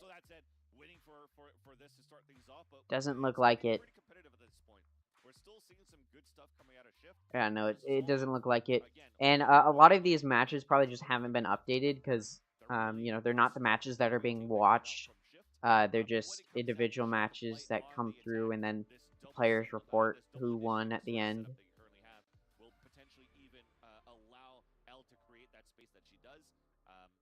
She's been on point, warming up here on this first half, as you're currently seeing here on the scoreboard at 16 and 7 with the operator. But if she's gonna start rifling here on the attack, this could be. What rank is this? Shift slowly comes back into the game on the attack. Yeah, and Quarter Jade, you know, looking at Quarter Jade, looking at the performance so far, I'm gonna be real with you, fans. We haven't even unlocked the full potential of Quarter Jade, right? Once we switch over to that defense, and once we pan down, Still looking pretty even. The amount of space we're probably gonna be taking. I mean, it's looking like Shift is starting to feel really strong. Those are factors that can bleed heavily and it how looks this game's like gonna go during that second half. And I feel like right now Quarter Jade not shining the best, but eventually there is going to be that opportunity moving forward, especially with the assistance. Looks like nobody really knows what's happening necessarily. We'll see. One more little thing about this about Quarter Jade. Oh, it looks like they've uploaded some clips from the Disguised match. Matches. Let's go ahead and take a look. Of work that they have put into this to suffice for this moment. Tupperware brings the heat. 3 kill from Tupperware. Oh, it looks like we're back in the match. Alright, let's get into it. 2 ultimates in the hands of Disguised, and it's the last round and a half, so they're going to want to use it. LFPS gets stunned and is not going to be able to utilize that op and shift. And Disguised going to start pushing up here. Sorry. 3 going to be going through short. They know short control, not going to be there anymore.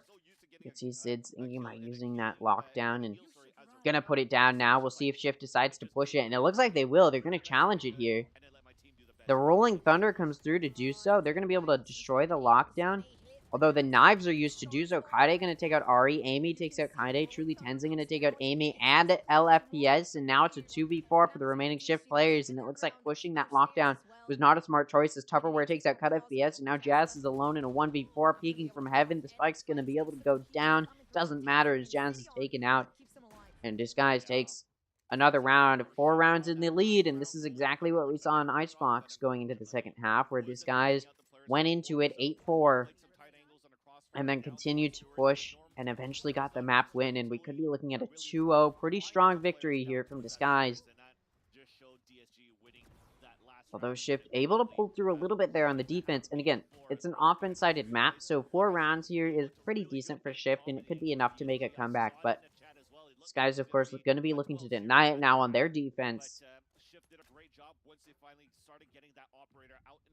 We'll see if Disguised is able to pull through on this one. And the tech pause comes through once again. We got through 1 round before this tech pause comes through. It's looking like it's a little bit of a struggle here.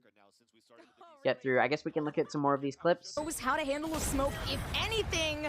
Although Ari shuts it down. You've got Ari watching down just below. They understand. They have the space, and they have that creation there. They don't need to overstep it. It's another banning the situation. But Kaide knows how to handle a smoke, if anything. Oh, it started replaying. But yeah, 3 kills there. Well played there. 72 health left. They have to peek this. They have to find the fight. FPS with the 3 kills to lock down. And I think Shifts look pretty strong, but we're going into this match now. Hopefully the tech pause does not come through again. Truly Tenzin going to take out LFPS, and now it's a 4v5 for Shift. This pistol round already looking good for Disguise as they were able to push that mid. Quarter Jade pushing through that turret, not going to take it out.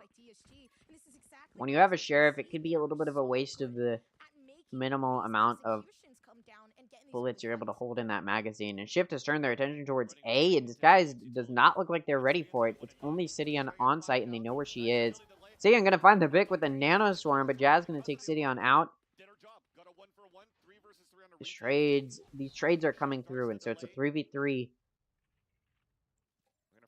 We're now coming through Heaven, followed by Quarter Jade. Turret does get shut down as it's blinded. Are able to take out Quarter Jade. Jazz going to take out Tupperware and cut FPS. Takes out Truly Tenzin. 3 kills for Jazz to really lock down the first round, and Shift able to get that pistol round, and now they're going to be looking to push and really start to close up this gap that Disguise had going into this half. We'll see if they're able to. It's going to be a save round here from Disguise and a force buy from Shift. So all Disguise is looking to do is some good damage to Shift. Get some kills there and deny Econ momentum for Shift.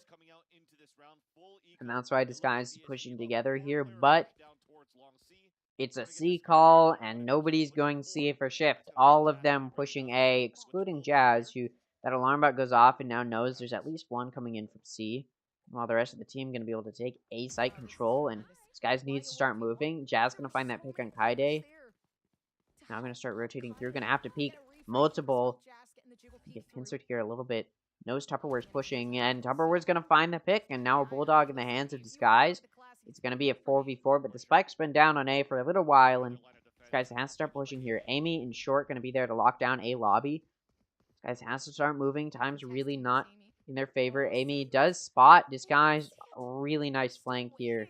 Able to find 3, and cut FPS takes out Sidion. Gonna find 2 for Amy. Tupperware turn around, takes her out, but now it's a 1v3 for Tupperware. Has to push this spike. I mean, doesn't have to. Could just go for the save and keep the Bulldog, but I don't know if that's the smartest choice. May just decide to hold exits and maybe die to the spike. 3 kills for Tupperware. An impressive round for her, to say the very least, but not going to be enough to secure this round. Able to keep that Bulldog going into a buy round now from Disguise, and all of Shift died. That's really nice here for Disguise. Because like I talked about, you're just trying to do some good econ damage in the form of getting some kills. And when you're able to kill all of the enemy players and you know they're on a force, it puts the enemy players in a really tough spot. And although they took the win, they're not going to be able to full buy here, whereas Disguise will be able to full buy. Excluding that Bulldog that Tupperware was able to keep from the previous round.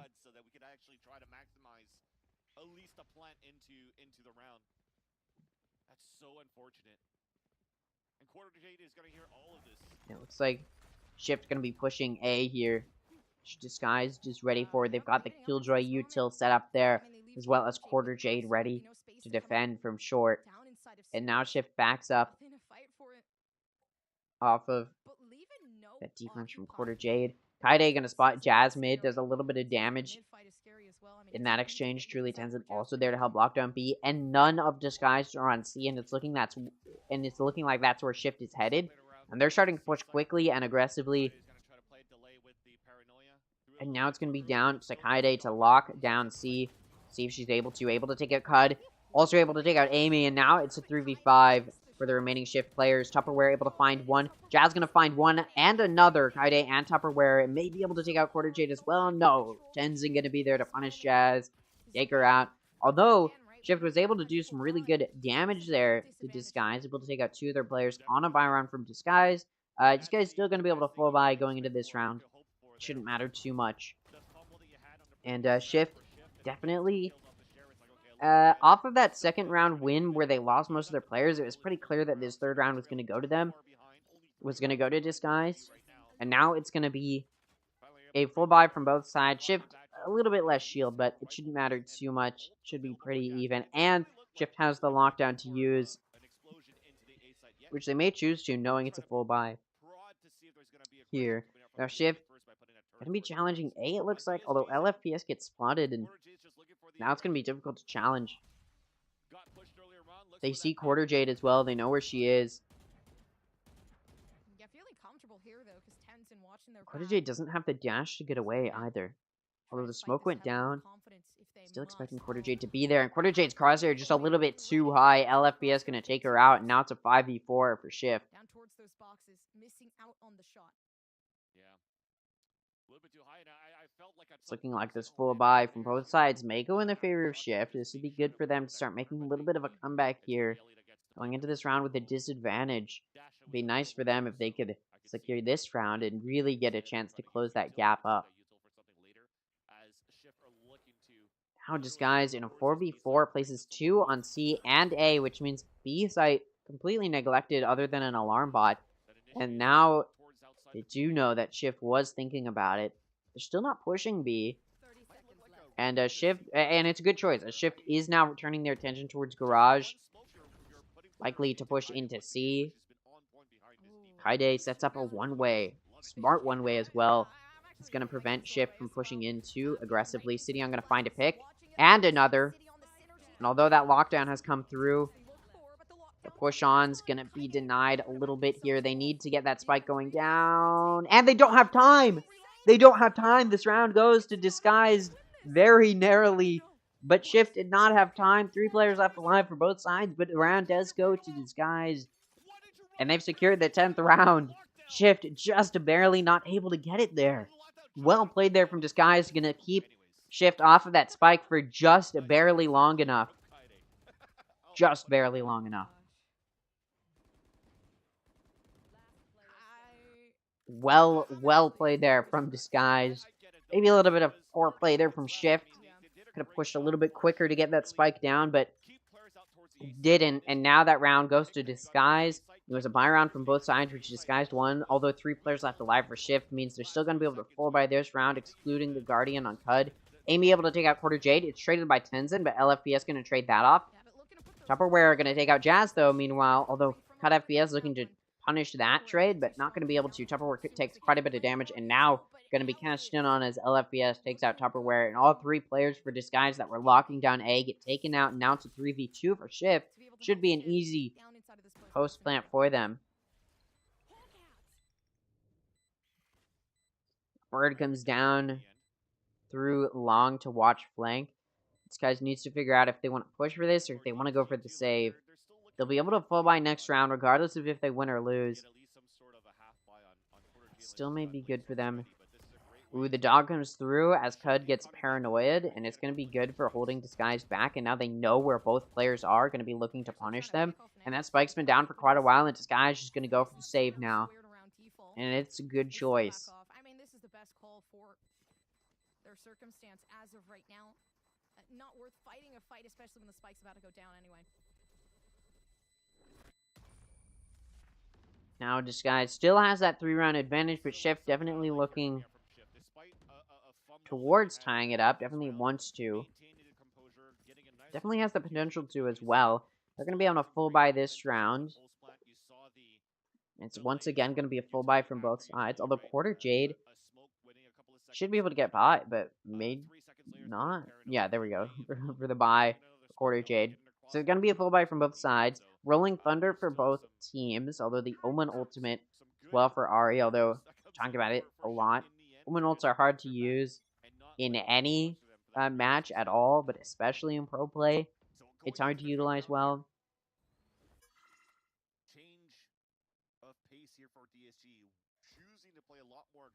There's 3 on A for Disguise once again, trying to lock it down, but Shift playing very passively here, pushing more towards C and B. That spike is sort of sitting in that B lobby, but could just get picked up here. I say they're going to back up for the spike and maybe start challenging A, potentially, although truly Tenzin and Quarter Jade ready for it. Although, no, it looks like Shift are going to be turning their attention towards B, maybe. Maybe some sound made there a little bit from Shift. They're looking to challenge A lobby, but it looks like Shift will be pushing into B. That dog comes out as well, does stun onto Kaide. Gets flashed as well, and now LFBS going to be able to take Kaide out. And Spike's going to be able to go down on B. Disguise has to play this post plant. FPS down to 72 health, but not a whole lot of damage. Oh, cut FPS down to 30. CD unable to take out Amy. In garage, getting cut FPS down to 30 health, so health not there for Shift, as his retake needs to be played by Disguise. Cut FPS, though, going to be able to take out Truly Tenzin, who whiffs. Ari and Jazz each able to find one. Quarter J takes out LFPS, but Jazz going to be there to trade it off. This round does go to Shift, and it's a big round for them to win, as Disguise not going to be able to full buy this round. Or at least completely full buy, and it may just have to be a light buy or save from them. It looks like it will be a light buy. Will be a light buy save. Apologize if you can hear my dog. Hide the robot. Apologize. Much easier kills for them to catch DSG on a rotate where they didn't clear that bunny corner. So we taught the economy being very good for DSG. Two ults here for either side, but again, it's an Omen ultimate for Shift, which is difficult to utilize. The flash comes through from Tupperware, and it's going to be good to take out LFPS, and it's a save round from Disguise, so as many picks here as possible is good for them. Quarter J going to take out Amy, and now it's a 3v5 for the remaining Shift players. Definitely still winnable for them. Again, they have the gun advantage in their hands. Hade looking to challenge Garage right now, and Shift now is going to be pushing into B, it looks like. Slowly working their way up, especially Kaidi as well. Tupperware down to 19 health. Cud, though, down to half health. This could be good for Disguise, and Quarter Jade off of that pick. Gonna have those knives to use as well. Shift, although they've been able to take control of B, Tupperware able to find two more. Cud finding the pick on Quarter Jade, but now she's alone in a 1v4. Although Tupperware's down to 19, Cud does not have the spike.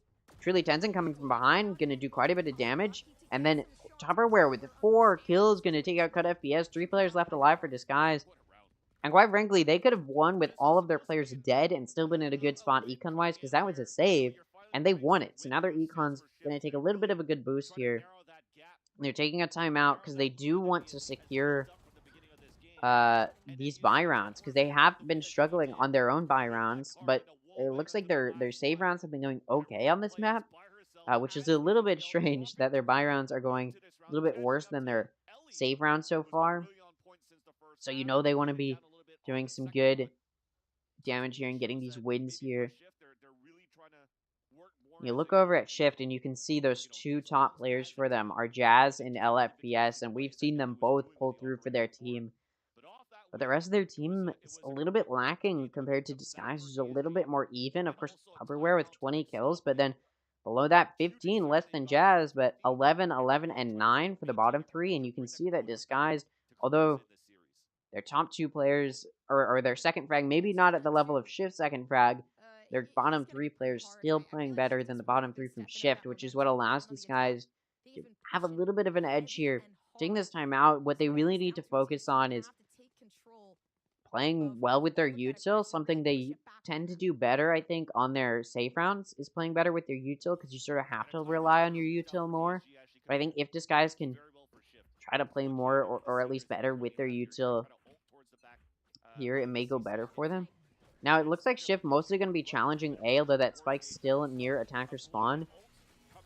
And as soon as Disguise catches a whiff of this, the Hunter's Fury comes through, and it doesn't do any damage, but it does push Shift back a little bit, and that spike is still in attack side at spawn, so if Shift wants to rotate off of A, they still can. Quarter Jade looking to find a pick, peeking out. Tupperware coming in from short as well, gonna find one before getting traded off. That dog gonna be good to stun. So it's gonna be a 4v4, but that may just ward Shift off of that A push, knowing there's 2 there. And it looks like they're gonna rotate towards C, but there's 2 on C for Disguise as well, and that Sky ultimate, those Seekers coming through. And now they know there's 2 on C. Shift gonna be able to take sight. This spike gonna go down. Disguise gonna have a little bit of a longer rotate to get over C, and that's what they're doing. Now this Killjoy ult, though, the lockdown gonna come through from Disguise to help with this retake. Cut FPS still gonna be backside. It looks like Disguise knows that it could be a backside push from them, although the counter attacker Killjoy comes through. They didn't clear Cut FPS yet, although Quarter J trying to, but it's a little bit back. Gonna be traded off, but Now Disguise down a player. It's going to be 2v3, and they have to get this spike defused. They don't have time. That Nanoswarm is there as well. They have to stick it. Not going to be able to as Jazz takes Truly Tenzin out. Kaide going to find that pick on Ari, but not going to be able to find any more. Going to get killed by the spike.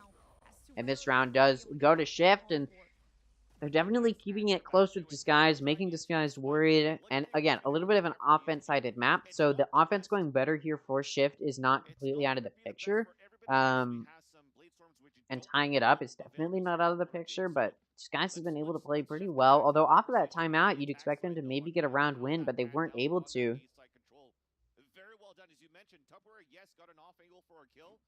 It's going to be another save here from Disguise, because they want to be able to they want to be able to full buy the next round. 2 ultimates for Shift, 1 for Disguise. Both teams have that Omen ult up. The knives in the hands of LFPS as well could do some damage for Shift, but it's a save round, so you know Shift definitely not looking to use them. Disguise goes for a 5-stack in mid, not going to find any picks or anybody as Shift is pushing into C. Going to be able to get that spike down, and they're going to be pushing and planting for CT. And Jazz able to find 2 picks, and now it's a 5v3 for Shift. Jazz going to find another and another, looking for the ace. Not going to find it, as Ari is going to be the one to steal it. Flawless round, though, from Shift, and it's a save round that Disguise does not win.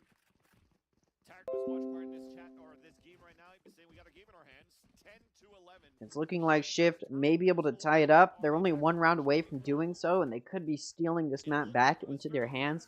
Now, it's the map that Shift chose, so of course they do want to be playing better on it. But it's still a little bit definitely disappointing for Disguise, who was able to take an 8-4 advantage going into this half, able to continue the advantage, but Shift now, again, 1 round away from tying it up, and you know Disguise doesn't want to do that. If they lose this round as well, they're going to have to save next round, which means Shift will be in a position to get that 12th round, which means they'll be even closer to that comeback win. We'll see how it goes, though. Shift takes control of B, gets that spike down. Now 3 for Disguise coming in through A lobby for the flank. Quarter Jade going to find Jazz, but not going to be able to take her out. The Rolling Thunder, though, comes through, and it's going to be good for 1. Cut FPS, though, going to take out Kaide on B. Tenzin going to find 2, and Sidion going to find another, and now, suddenly, Cut FPS alone, and it's looking like this buy round for Disguise may go in their favor. Though, Cut FPS not going to make it easy, definitely trying to play this post plant well, able to take out Sidion, and now it's a 1v2, flashes herself. And the spike may just be held, and it will be, and Tenzin with 4 kills, really going to be a star player in this round, going to lock it down for Disguise, and they have finally secured that 12th round. No longer can Shift come through and make a comeback win. They'll have to go to overtime if Shift wants hope of winning. Now, that being said, it's a full buy force here from Disguise, which means that although Disguise did win, Shift was able to do some really good econ damage and get some really good kills there. And we see Disguise still going to let their remaining, or the players that did not survive the previous round, they're still going to be forced in here for a buy. They still would like to have a good chance of securing this win. That operator, though, on LFPS can be looking deadly in a lobby. Quarter Jade, though, going to deny any early push here onto C as she takes out Jazz. And now it's a 4v5 for Shift. And the early round advantage in the hands of Disguise. But again, that operator still in the hands of LFPS could do some good damage. Already on top of that box. Ooh, Quarter Jade clears it but doesn't. Although in the ult, Ari going to get away. TP over to A to push A with the rest of her team. And now they've taken out that alarm bot, and Shift making this push onto A alive. And they're going to be able to take site here, as this guy's going to have to push pretty... They're going to have to rotate from pretty far away. It's like Quarter Jade and Kaide still coming in for that flank, although Kaide uses that Omen ult to get to the rest of her team. Now it's just going to be Quarter Jade with the flank. We'll see if it's able to come through. Although LFPS watching it with those knives. Gets concussed, though. And Quarter Jade knows LFPS is there. The knives come through, trying to find that pick on Tupperware. Heaven not going to be able to, although Cut FPS and Ari each find a kill. Quarterjade still coming through for the flank, able to be good for one as Kaide finds a kill. Although now Cut FPS able to find two, and another on Quarterjade. Gonna lock down 4 kills. Three of those kills gonna be the ones to finish it off for Shift, and that was a forced 5 for Disguise, which means their econ not gonna be good going into the final round of this half, and it's looking like Shift could take this to overtime. Well played there from Shift in that clutch from Cut FPS. I wish my Vandal would spray like that sometimes. Now this round in particular, not looking super strong for Disguise. It's going to be a forced 5 from them, but they're going to have Stingers and Spectres. It's going to be difficult. They're going to have to play weird here. Down on Util as well. It's going to be tough. And now Shift going to be able to take C-Site control really quickly. Disguise going to have to rotate pretty slowly over onto site. Although the Hunter's Fury comes through to try and deny the plant, it's not going to be able to. And it does do some damage to LFPS though. But Amy is able to find a pick already. Now it's a 4v5 for Disguise, as the attacker lockdown is there to help let that spike go down for a while. They know Ari is back site, may be able to find the pick on her. Are they going to be able to? They do some really nice damage. They are going to be able to find it. Cut FPS, though, looking to deny Cidion and Garage. Going to be able to. Now it's a 4v3 for Shift. Still up a player. That smoke comes down, but Cut FPS inside of it, looking to get some kills. Jazz going to take out Truly Tenzin. It has to be stuck by Kaide here. Is she going to be able to? Jazz looking to stop it. Going to be able to, and this round goes to Shift. The lockdown, really useful for Shift as they're able to keep Disguise off of that spike for long enough, and this round goes to Shift. We're going to overtime. We switch sides, and both teams have done better on their offense than their defense, which means it's going to be who can pull through more on their defense than on their offense. So, essentially, whichever team can win their defensive round first is going to be probably the one to take the overtime. But the offense, in the hands of Disguise in this first round, should go to Disguise if we're looking how Disguise has been playing. LFBS going to be getting that op, though. We'll see if it really comes through for the defense.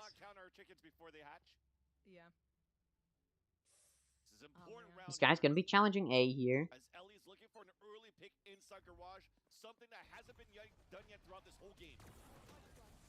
Op shot comes through. LFPS takes some damage, as she does miss that op completely. And now, gonna have to go back for the heal on the Sky. Quarterjade coming in to take site, going in, dashing into the smoke. It's flashed, though. Ari going to be able to take out Cidion and Quarterjade from on top of Box, although Tupperware and Kaide going to find 2. Cut FPS takes out Kaide, but Tupperware and Tenzin going to find 2 as well, and now it's a 2v1 for Disguise in this round, looking pretty good for them, although Jazz, definitely a powerful player and has the potential to do the damage here, but doesn't clear hell. False confidence there, and 3 kills for Tupperware, going to be the decider for Disguise, who takes the offense. And now it's up to Disguise to see if they can pull through on their defense here. They can pull through on their defense and get this round. They can secure this overtime win and get a 2-0 victory over Shift X. Shift X. There you go. Because it hasn't been done on defense. Then you had Ari on the top of the boxes. Corners not being cleared. She gets a 2K. Everything was done perfectly to just play a whole... It's going to be difficult for Disguise, though. We know their defense is a little bit weak. We saw it come through, and we saw Shift able to take it back. Although it was down to the wire up until the very end, it did still go to Shift there in that second half, as they were able to take that advantage. And again, get it to overtime. Now Shift going for the plant. They've been able to take B control. Ari going to push into Garage. Not going to be good for another, as Kaide going to be the one to trade it off. And now it's a 4v4. The flash comes through, although Kaide whips. Not going to be able to find the pick. Tupperware, they're going to take out Amy and Cut FPS. And now it's a 2v3 for the remaining Shift players. Cidion going to find one, and now she's down to Jazz. Has the potential for a 1v3. We know she could. Takes out Cidion, but Tupperware takes out Jazz, and 3 kills for Tupperware in this round. 3 kills on the previous round as well, and Disguise has gained the victory. It went into overtime, but it's a 2-0 win for Disguise. They move through. Let's take a look and see what Disguise Toast has to say about this win. Oh, God. Okay, what happens now? When do they play again? 5 p.m. That is a good question, though. When do they play again? Well, let me explain how this is going to work and how the rest of this is going to go. So we can go ahead and take a look at these wins. So essentially, we're just going to be doing back-to-back games here today. But the teams that lose in these opening matches go to the elimination. They're going to be also playing today, immediately after these matches.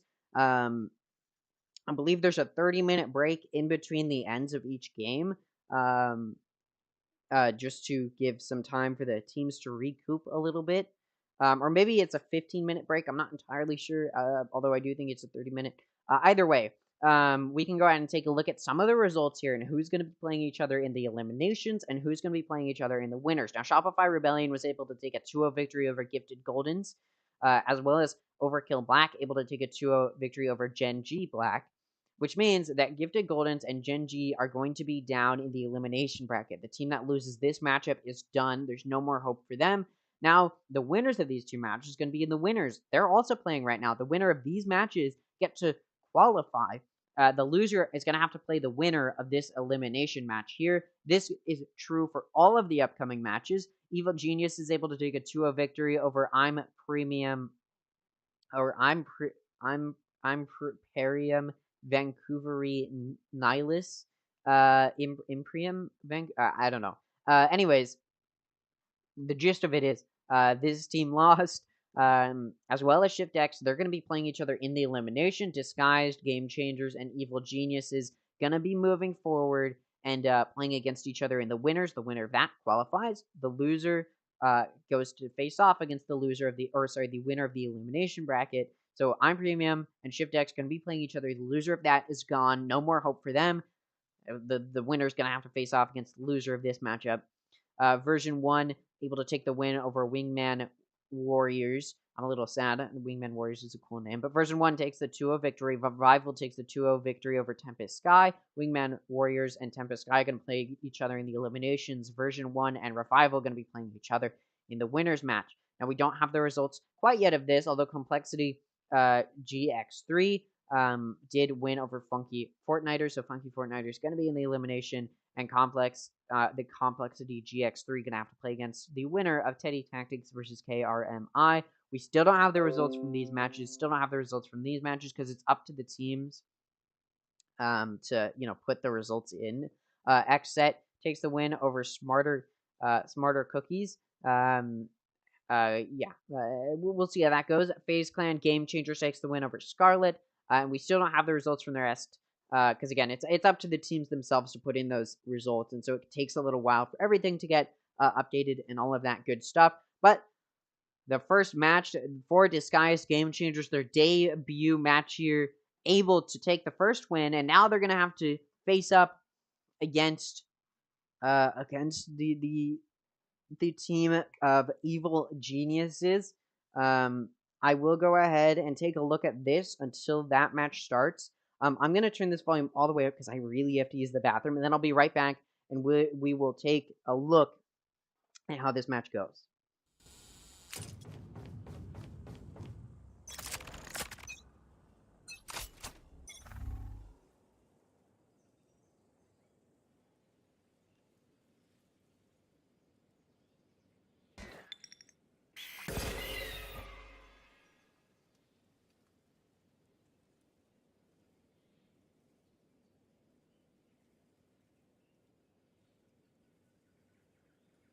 There. Off your feet! Satchel out. Satchel out.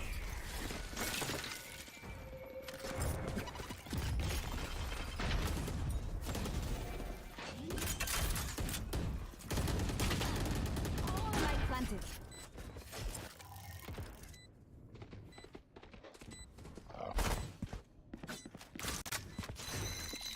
Seek them out.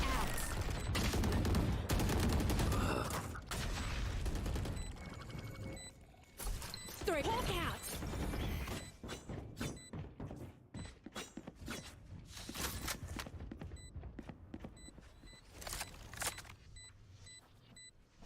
Alright, I'm back. So, the fortunate thing about this stream here that Knights Arena is putting out is there's no commentators, which means it's just going to be my beautiful voice. Now, like I said, we'll turn back to the Disguised match as soon as that is done, but for now, we can go ahead and take a look at how this is going. So this is FaZe Clan Game Changers versus Kappa round in the half.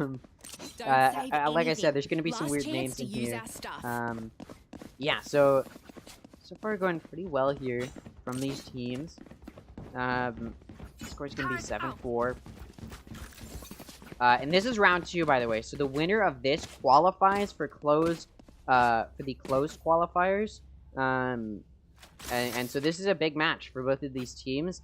It looks like it's going to be going in the favor of FaZe Clan. What it seems like is going to be happening. Here. At least on this first map.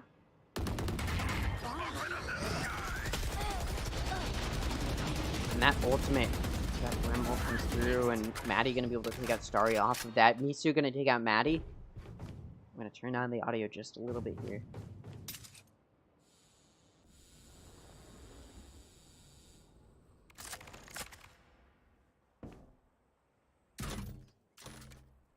It's looking like Kappa Uwu.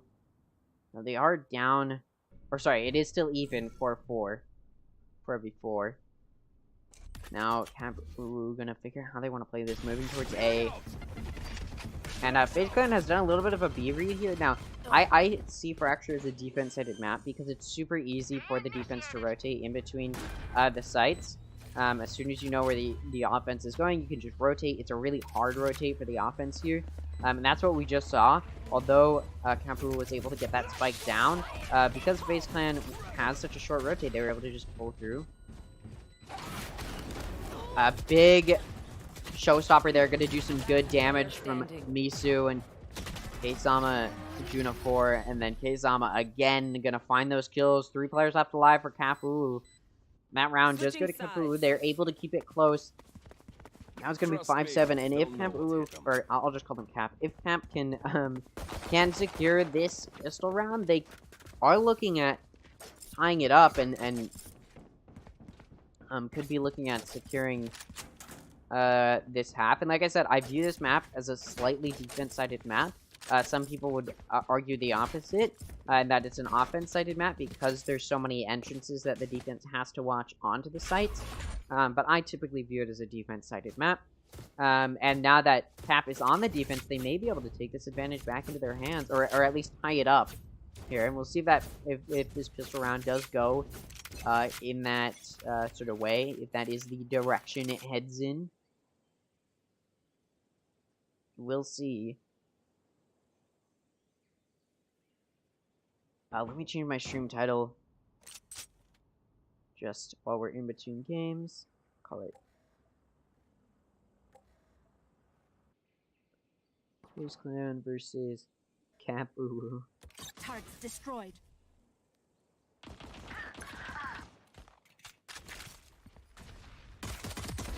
Powers out. Alright. Here we go. 2 players are alive for Cap. Ooh, and this defense is starting to look shaky, and it's looking like FaZe Clan may be able to take this pistol round and widen the gap that they have as we move forward into this half. But we'll see. I mean, defense definitely still could find some picks here. Keisama coming through tunnel, gonna encounter Die. The flashes come through from both sides, and then the double flash, though, from Die. So not gonna be able to find a pick off of that. Juna 4 trying to figure out how she wants to play this.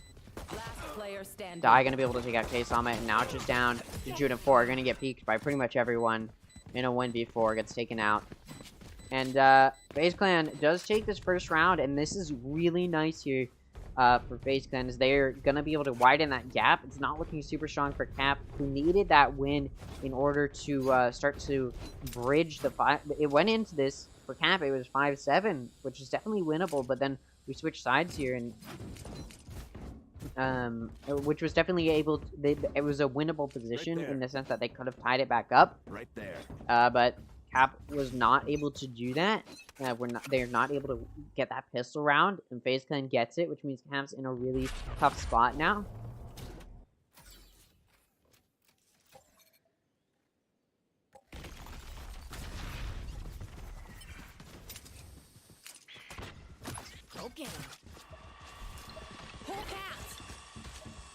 FaZe able to take pretty confident control here of B site as 3 for Cap. We're going for the sat push there.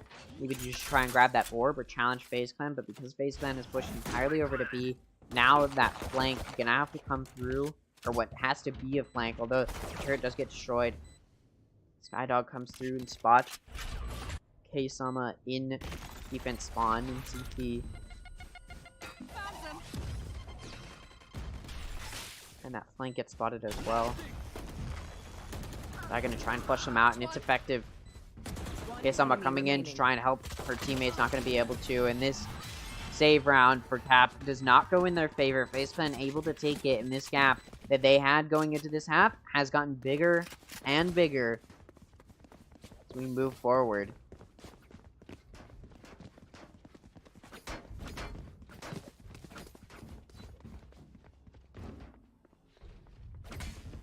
This is starting to look really strong here from FaZe Clan.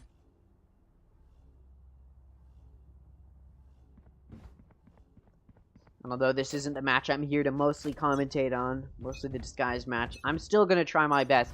Although I did not see these two teams play each other earlier today, or at least not each other, but play earlier today. Still try my best to get the gist of what's happening here. Okay, Sama and Kaya each gonna find a pick while Rafinej and Panini do the same, and so it's gonna be kept even in a 3v3. This FaZe Clan needs to try and push A. It's gonna be a buy from both sides as well, although Die only gonna have a ghost after dying the previous round. Again, this is supposed to be a bonus for FaZe Clan, so they just want to get some good kills off on Kapulu. Now Cap trying to play this retake, trying to stop the plant. Not going to be able to, though, and FaZe is going to get this plant down. Post-plant util should be there for FaZe.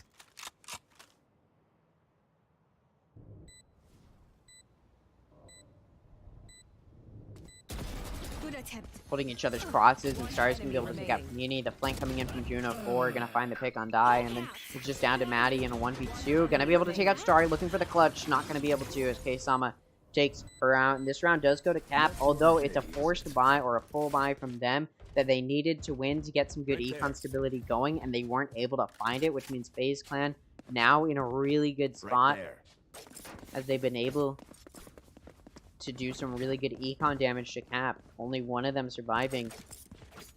And it looks like Cap's gonna force this round regardless, and that puts FaZe in a really nice spot if they can win this. Right there. Looks like we've got a post-match interview for the Disguised match, and since this is the match I'm mostly focusing on, we will go ahead and take a listen here. DSG, big congratulations to you for this phenomenal debut performance with DSG. How are you feeling? I'm feeling great. I think I'm overall just like so proud of the ladies. I think the hard work that they've been putting in is really showing off in this first matchup, so I'm very excited. Yeah, I mean, I love that you said that, because DSG, you all have been doing something very different. You've been sharing your scrims and your practices through the various like players' perspectives, and it's so noticeable how much hard work has been putting in. Now, specifically for you, since I have you here, you switched into the IGL role so new. You've been rocking that breach. What has been the most difficult thing so far with this new role and new position?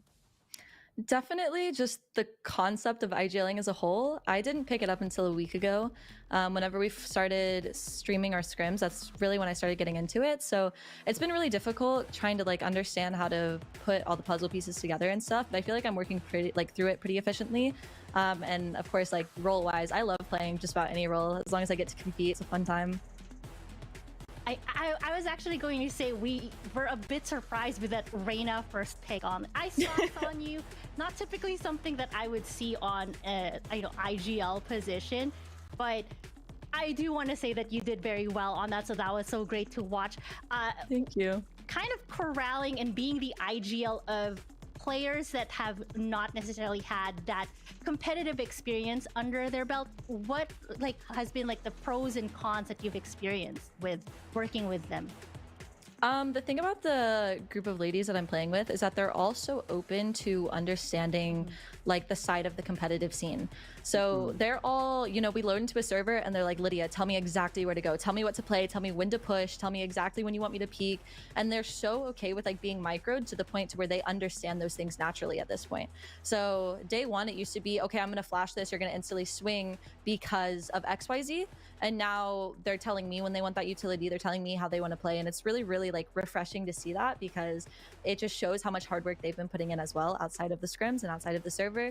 And it's just, it's super, super nice to see. So there's definitely just a ton of pros, you know, they're working so hard in and out of the server, in and out of stream. But I'm very thankful to like have such a like great hardworking group of players to be playing with this GC. Oh, that's awesome. I mean, things I love to hear, right? Now, you're going to be facing Evil Geniuses next up. How do you typically like reset after, I mean, I would call it like a very intense match. You went into overtime over in Haven, prepare the mental, not just for yourself, but essentially since you are the IGL, the leader of this roster who are new to experiencing this competitiveness, how do you transition them into, hey, we're coming into another series of the day, it's not done yet? I think that is the main thing, to know like, hey, like, congrats, we won that first matchup. Even after we won map 1, like, hey, we're still in it and we still have to close this out. It's not over until it's over.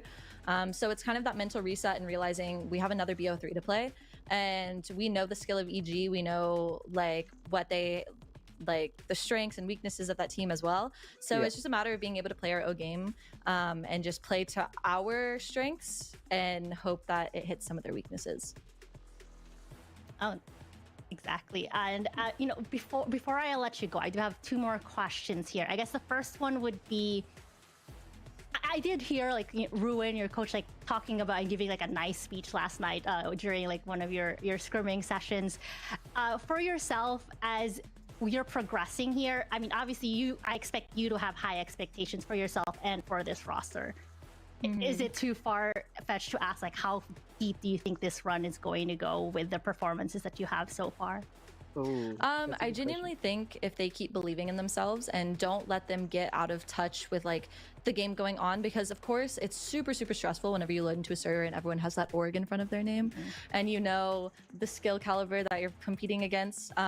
So as long as they stay true to themselves and how they know how to play, I genuinely believe we can make it pretty far. Knowing the girls outside in their own element and in their own comfortability, I think that we're easily a top 10 team just based on their raw skill alone. So it's just a matter of getting them to believe that and acting on that. But I definitely think we're going to make it a lot farther than that. I don't want to like say I disagree, but I do disagree. I think like I said, I think making it to closed qualifiers, you know, the rest of the week, starting tomorrow through to Friday, I think those matches, I think if Disguise can make it to those matches, I mean, just making it through open qualifiers is really impressive for Disguise, knowing that their team's probably not as stacked and as powerful as some of the other teams here. I think if they make it to close qualifiers, that is incredibly impressive. If they make it even further than that, if they can make it to the main series, that'd be even more impressive. Do I expect it to happen? Probably not. But just making it to close qualifiers, I think, is a pretty strong accomplishment. But that being said, let's get back to the task at hand, which is the match coming in here from FaZe Clan. Again, I'll turn that down to like 70% volume. FaZe Clan versus Cap Uwu. Now, both of these teams 2-0'd their opponents previously, and now they're playing up against each other. And you know, FaZe Clan looking to 2-0 this team as well. Now, FaZe is an org. They're a franchise team. Now, no franchise teams were just allowed free passage through game changers, compared to challengers, where that usually is the norm. Where a franchise team can just be allowed a passage through.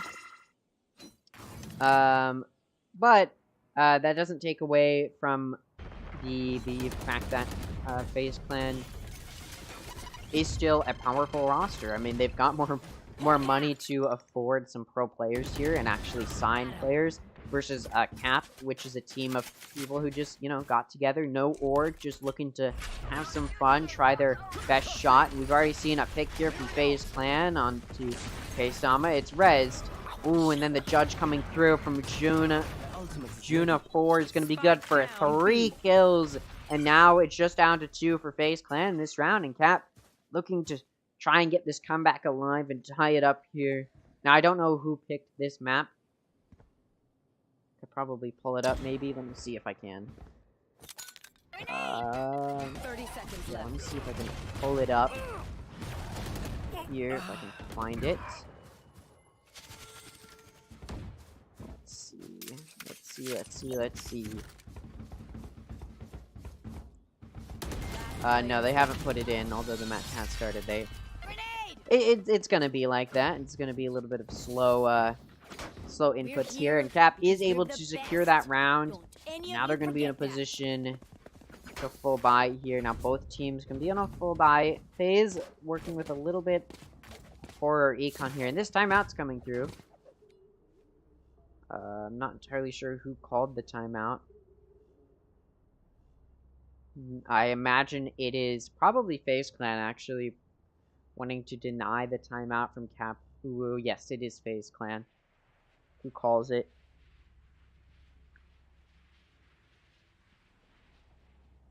Because from FaZe Clan's position, they're only 1 round away from securing that 12th round, which puts your opponent in a bad spot, because if you're on that 12th round, your opponent has to force every single round, and plus you're only 1 round away from a victory.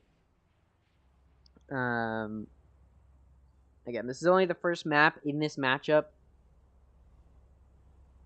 although the loser of this is not eliminated. They are moved to the lower bracket. I'm gonna have to play tomorrow, but the winner of this qualifies for the closed qualifiers, which will resume probably tomorrow. I believe that starts tomorrow. Yeah, so the winner of this gonna continue to advance in this tournament.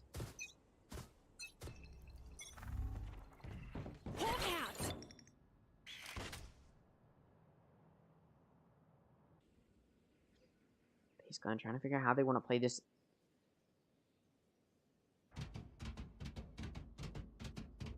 Killjoy gets walled off. B Arcade gonna have to back up there.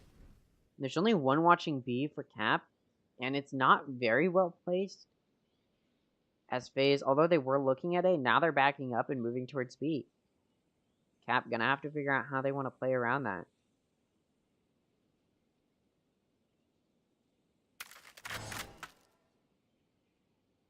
This take onto site. Start here. Triple peeking coming from Starry, gonna spot Emmy, and now that rotate from Cap gonna start coming through towards B. Although now FaZe gonna back up towards A. But like I was talking about, it's a quick rotate here on Fracture for the defense. Although it looks like FaZe now gonna be committing towards B. 30 seconds left. Util comes back through, and now Cap gonna be able to rotate through. Maddie, though, gonna take out Starry, the only player who is currently on the site to watch it. And now FaZe has complete site control, gonna be able to take it. Put that spike down. Though, guy's gonna get flushed out. Nobody gonna be there to take advantage of it. Rifty Edge gonna take out Juna 4, and now it's a 3v5 for the remaining Cap players, and they're gonna back up. They want to save their guns because the next round's gonna be difficult for them, as they will have to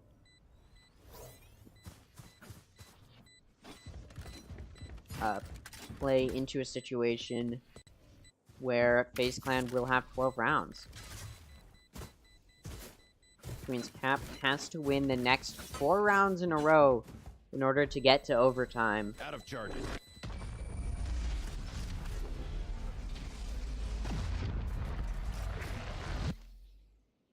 Match point.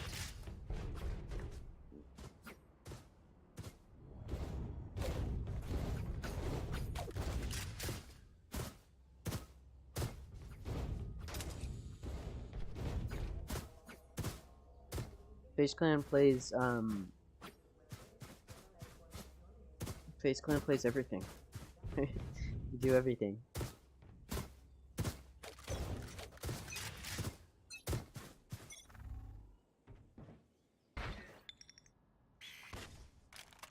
Why would I lie? They're doing what? How am I lying? What? What am I lying about? They started in Fortnite. You know what? Alright, FaZe Clan. Down a player, so this take onto site is going to be difficult. Trying to get that spike down.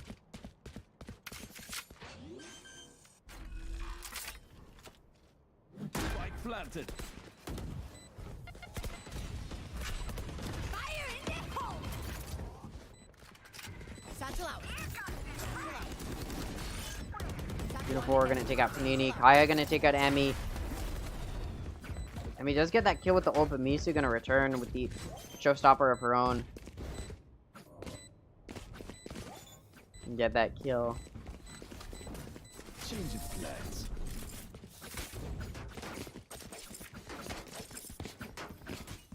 Now the score gonna be 12-9, and Cap trying to make this comeback look alive. And their econ's gonna be in a good spot to try and make it happen.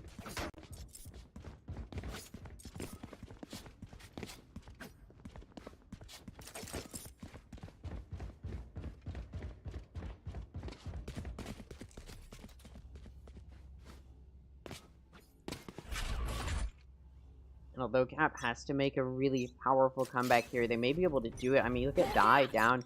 Only 7 kills for FaZe Clan, and that puts Cap in a pretty nice spot here. Misu gonna push out. They're able to find that stun. And that grenade's gonna do a little bit of damage. I mean, not a whole lot, though. Still no picks for either side, and a tiny, tiny bit of damage done there to Emmy.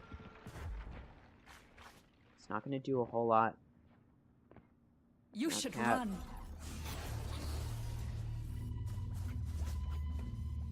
Now that attacker Killjoy comes out, and there's not going to be any ults from Cap to destroy it, which means FaZe is going to be able to take B control, although they do have to destroy that Sage wall.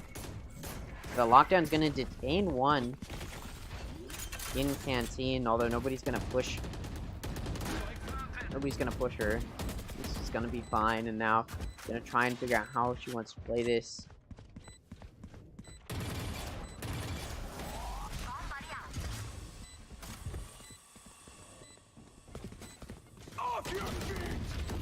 Trades coming through as Emmy takes out Misu and Starry takes out Emmy. Continuing to trade, but now FaZe up a player and now another. Keisama gonna be alone in a 1v3 total. Now gonna get finished off by Panini, and this map does go to FaZe Clan. And it's starting to look tough here, to say the very least.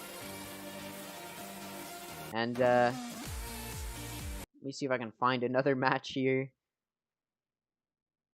As gonna have to figure out stuff to talk about, but there's not a whole lot of analysis to do here. What is happening?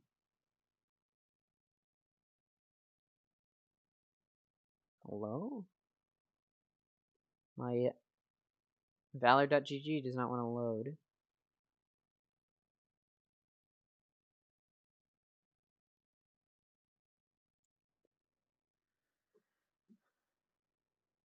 Alright, let's see where these other games are being streamed. If I can find any other games. I don't know if there are any other games being streamed.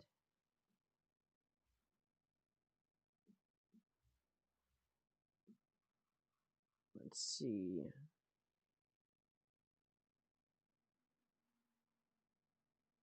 Yeah, none of these games are being streamed, it looks like. Currently, obviously this one, but just ended here, so it's I guess we're just in a little bit of a downtime here. I imagine this match will start before this one, so the next match that we will be covering is ShiftX versus Disguised here. No, sorry, not ShiftX versus Disguised. It will be Disguised versus Evil Geniuses Game Changers, and also Disguised Game Changers. These are going to be some. This is going to be an interesting matchup. We can go ahead and take a look at what Evil Geniuses just went through, or what they didn't go through. If it was easy for them, and holy, it's not going to be looking good for Disguised. Although we can look at the stats for Disguised in their previous matchup as well. But I doubt it went as powerful as it went for Evil Geniuses. And it looks like Valor.gg is being a little bit slow. Probably a lot of traffic right now. But we can just take a look, and this is across all of the maps. It's a dominant performance. Imperium Vancouveri Nihilus. I don't even know how to say that.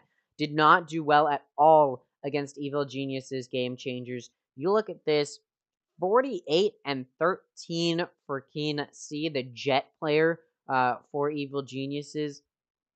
25 and 6 for Stephanie. 27 and 11 for Sholiana. 20 and 7 for Power Pixel. And Thea with 15 and 9. Maybe not the most impressive performance on the team, but still very well done. Yeah, it looks like Valerie's struggling here. Try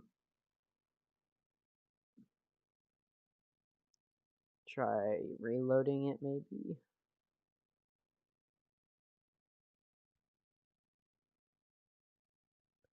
Probably won't do anything. But yeah, I mean, just look at this performance here. 13 and 0.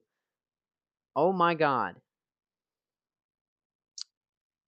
That's not good at all. 13 and 2. Holy. That is a really dominant performance from Evil Geniuses. Nowhere near as dominant of a performance as Disguised had over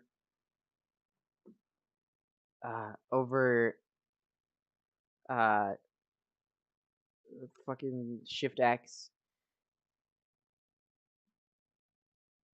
Yeah, trying to remember the names. There's gonna be a lot of new names I'm not used to saying. Just change the title back to Disguised versus Evil Geniuses. But yeah, looking really strong. It looks like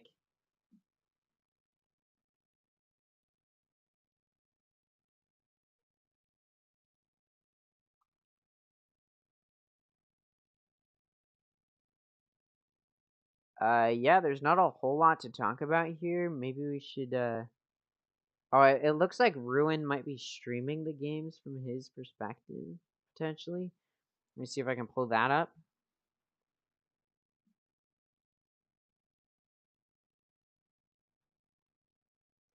Ruin is the coach for Disguised.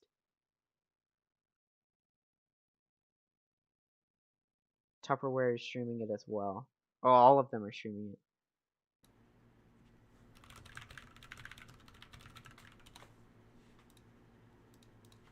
It's looking like they're just waiting on some of their players here.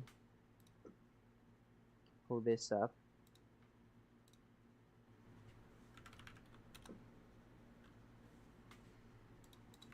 It's gonna be a little bit different from my Challengers streams because again, it's not as well defined. You know, it's not.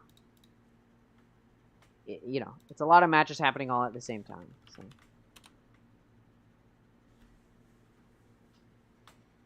See what Disguised is saying. Disguised Toast is saying. Wait, maybe? no, the guard doesn't exist anymore. Honestly, maybe EG is kind of stable. EG took the spot from G2, who is led by one of the most respected figure in the industry, Carlos Ocelot. Wait, he's not part of the org anymore? Wait, he got kicked out? Wait, I thought it was his org. How did he get kicked out of his own org?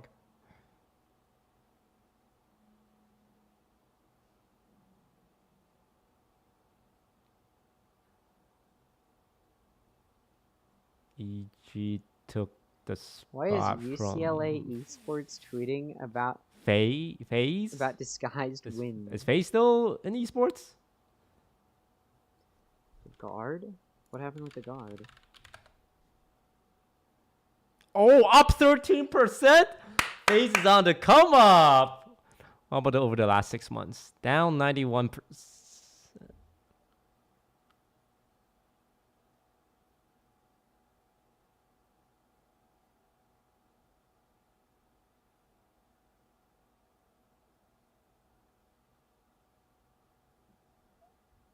Nothing happened with the guard. Oh. That's alright. At least they still have Snoop Dogg on the... Wait. FaZe still down. Snoop Dogg cuts ties amid org's financial troubles. Alright, But Snoop Dogg was such an integral part of FaZe. Stop talking. God damn. Still trying to figure out... still trying to figure out, what's happening with this.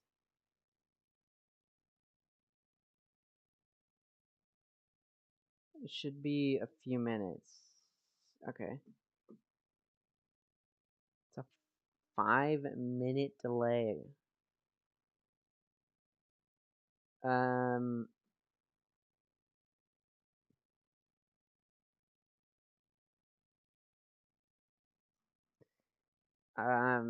It's going well for Disguise, but they're I mean, EG is such a strong team. Evil Geniuses, I mean, just looking at their performance, and it's not going to be easy for Disguise.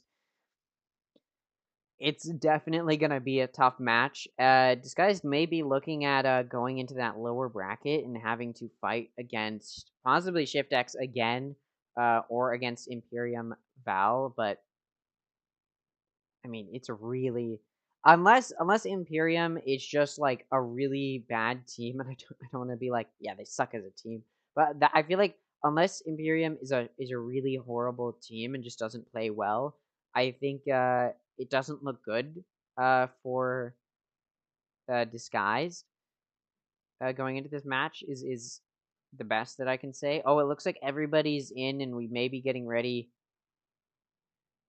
to start this match potentially. Hold.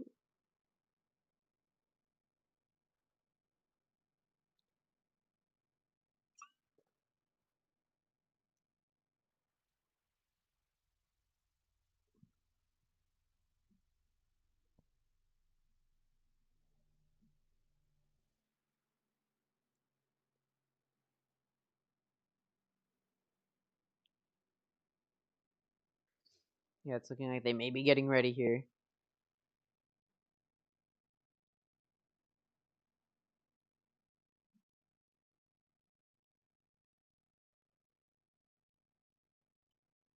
Potentially.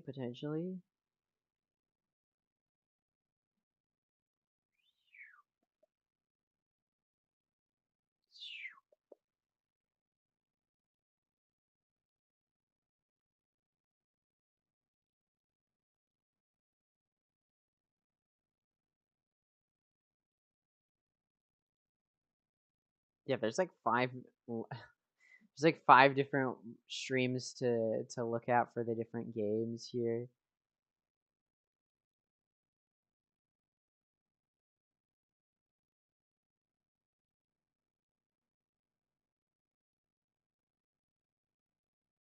Yeah.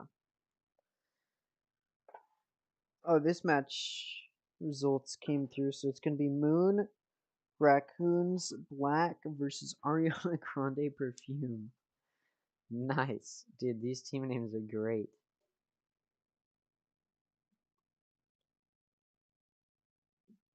So I'm gonna win instead through Twitter Wars.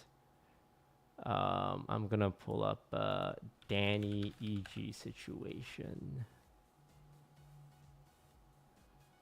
What? Oh, fighting against EG through Twitter. I pick my battles. I did Danny EG. Incompetence and mismanagement. The full story of Danny and Evil Oh Geniuses. Jesus! Sorry, I feel like I shouldn't be covering that. I feel like that's a little bit out of my my comfort zone here. Yeah, we're just pretty much just waiting for games to start. No games are currently happening. I've got all of the streams pulled up. So it's sort of just, I guess, I mean, since the main one we're going to be covering is Disguised versus Evil Geniuses here, I mean, I sort of already gave my prediction. Probably going to go to Evil Geniuses, and I think it's going to be dominant from them as well. Yeah, I mean, I don't know how well this would go for Disguised. Probably won't go well, I would guess. Everybody is saying R, that they're ready, so it looks like we may be moving into it soon here. Yeah, it looks like we're going to be getting into it. Let's go here. Let's go. Just waiting for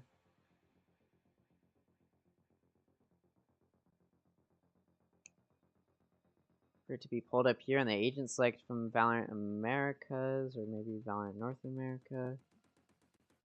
Not yet. We may just have to get a little bit of a scuffed view here, maybe.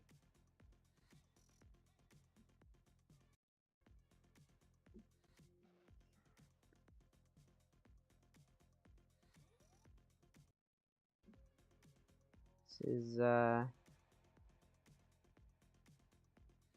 interesting to say the least.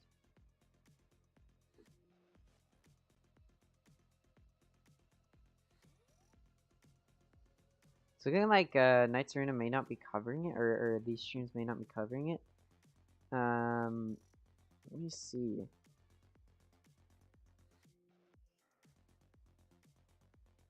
Yeah, I'm not entirely sure if anybody's going to be covering it, but I do want to watch it, so we'll just have to do it like this, I guess. A little bit scuffed here, because it doesn't seem like any other games are live. So I guess we'll cover this. If it pops up on one of the other streams, I will pull it up, but for now, it's looking like it's gonna have to be viewed like this.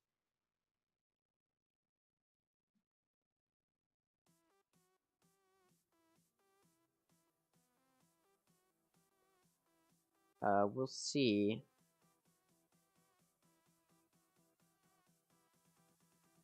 Yeah, it does look like that's how it's gonna have to be viewed here. I mean, I don't want it to be viewed like this. I prefer it not to be, but I guess this is the best I'm gonna have to do. Again, I've got the other teams pulled up here. Yeah, there's no other streams covering this match, so I guess we'll just have to do it like this. I do want to cover this one because this is the match I'm most interested in. So we'll go ahead and do it. It's going to be a little bit weird and scuffed because we only have the POV from Disguised here. This is the coach POV. So it's going to be, yeah, it's going to be a little bit scuffed here, but we'll probably get the best vision here. Disguised, going to be pushing and challenging this B here. Now, again, we don't have the POV of the enemy here, but they are playing the team. A team here. Let me pull it up. Just grab this real here. I knew it. Evil Geniuses. All right, so it's gonna be Evil Geniuses here. Gonna be playing against, and we're starting off on Icebox. Now this is the first map that Disguised played on previously. I believe this is Disguised's pick is Icebox here. Kaide gonna take out Sholiana, and now site control is gonna be gained. Quarter Jade able to take out Thea. Oh, and this spike is probably going to go down.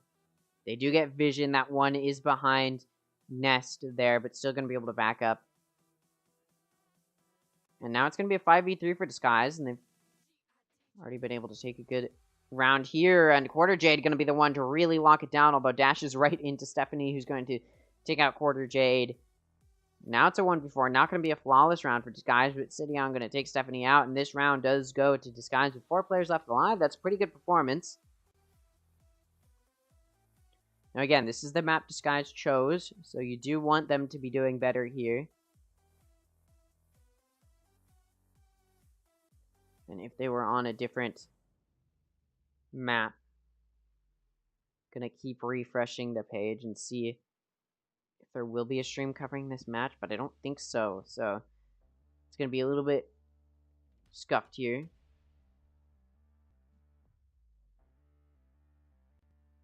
And so, yeah, we're just going to have Disguised POV. But again, I do want to cover this match. So this is the best we're going to have here.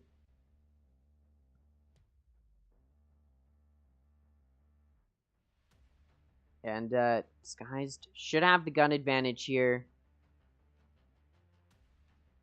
Quarter Jade able to take out Thea from on top of that tube. And it's going to be good. And find another as well on Sholiana. No damage done to Quarter Jade yet.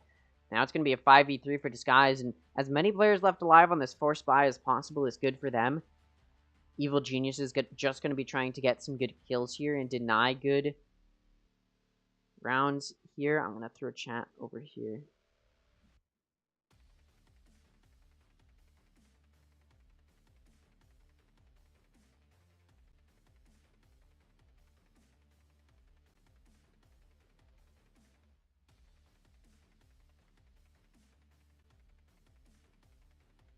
Tenzin able to take out Keen C. Kaide going to be the one to finish it off, taking out Power Pixel. And Disguise able to take the flawless round. And again, flawless is really good for them because now they're going to be moving into this bonus round, having taken no deaths. And although Evil Geniuses will be on a full buy, it's still going to be looking really strong for them.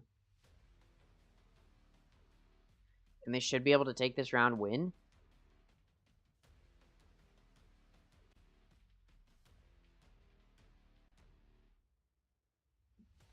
Again, I apologize for how scuffed this is going to be. There's no, like, objective live streams, if that makes sense. There's no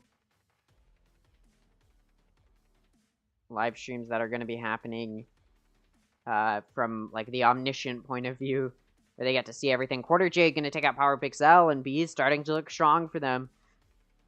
Looks like they may be able to take site here.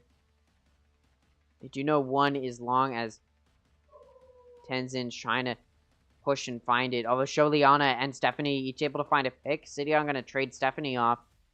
But Evil Geniuses has managed to tie it up. And now it's going to be 3v3. As we move forward here.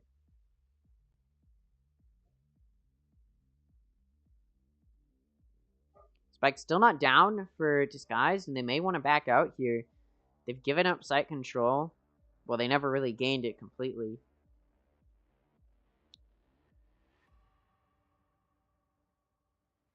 Like Disguise, have to figure out how they want to play this. Pushing now onto site.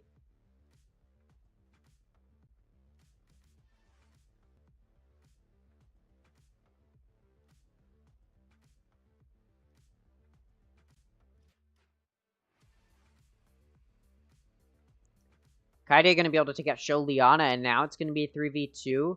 Although Kaide very low on health, a heal going to try and come through here from Sidion. They're going to take out Kaide.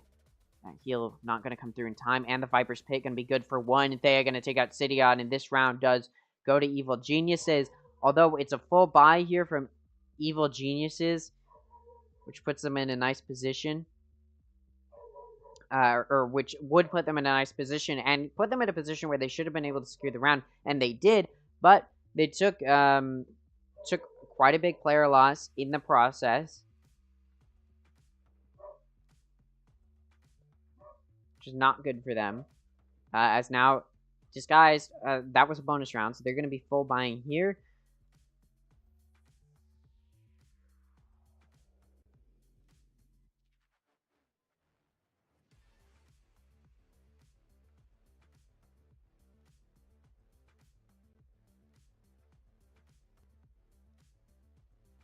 Now Disguised coming through to challenge A here. We'll see if they're going to find any picks.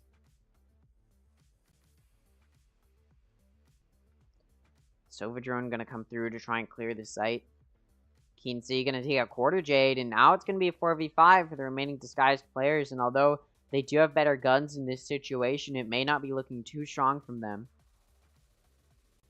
They know where Tupperware is, but Evil Genius is not gonna be able to take her out. Oh, they are able to. Kinsey gets taken out, but it's traded off by Sholiana, so now it's still down a player. Disguise has to figure out how they want to play this.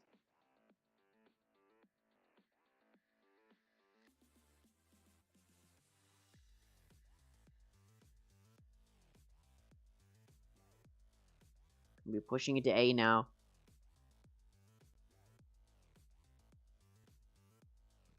Still gonna push this. We'll see if they're gonna be able to take it successfully. The Viper Wall comes up to try and give them some space. Sorry, no, that's not their Viper Wall. That's the enemy's Viper Wall, which prevents them from gaining space. Effectively, trades go off, but Disguise is down a player. You don't want to trade when you're down. Pixel gonna get that pick on Sidion. Stephanie gonna take Tenzin out, and this round does go in the hands of Evil Geniuses. Not very good at all for Disguise, who should have been able to take that round, just having better guns there, and now Evil Geniuses gonna be on a full buy where Disguise is gonna have to save.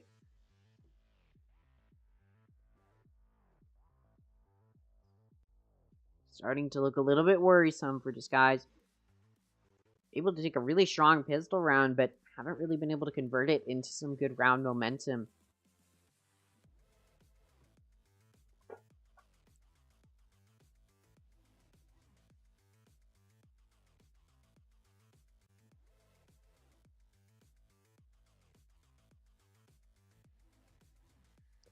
That's a little bit of an offense-sided team comp from both sides, although it's a little bit more offense-sided for Disguise, and so they should be able to take the advantage going into the next half, knowing that their team comp has 2 duelists on it, but they may not be able to.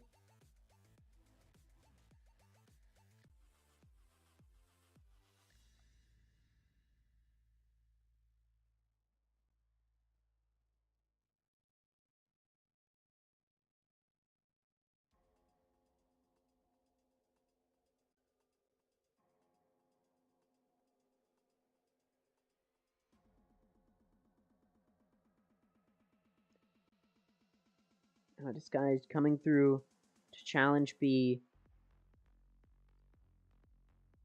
Quarter J gonna take out Keen C, and it's starting to look like this take onto B site may be good for them. It's gonna be 5v4, and they're gonna be up players here. I'm actually gonna turn this volume up just a little bit here. 30 seconds left. Ultimate is ready. Here. They gotta keep fighting. We can stop this control. Dion gonna res Tupperware. It's a 5v4, and Disguise has to keep pushing this. They've got that Viper's Pit to try and play and continue to take site, but PowerPixel gonna get that pick on Quarter Jade, although the Molly from Kaide gonna be good for one, and another, preventing that post plant. Kaide gonna take out Stephanie as well. PowerPixel gonna take out Kaide, but Tupperware gonna finish. Let's fucking go. That's more rounds. Evil Genius is off, and that's another round in the favor of Disguised.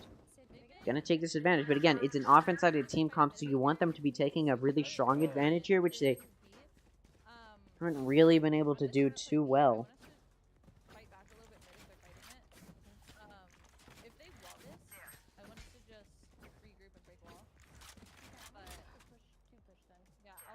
Don't shoot the snowman. That's bad omen. Revealing area. No, Disguised challenging mid here. Mostly looking at an A is what it looks like as that Sova dart comes through, but that vision does get denied. Stephanie able to take out Tupperware though. Now the player advantage in the hands of Evil Geniuses. Going to pick up the gun. Keen C is taken out, so it's going to be good for a trade. So it's still 4v4 now. Even player count. You're scaring me. Looks like this guy's going to be challenging, or continuing to challenge B, although it's been walled off here.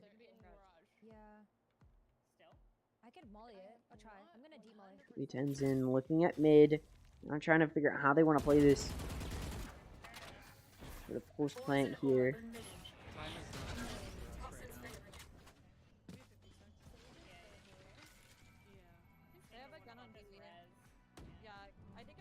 You hear their team comms just a little bit here, but not here to listen to their team comms. I'm mostly just here to report. I wish I could get the more objective view where I can see both teams' perspectives, but don't have access to that here, and so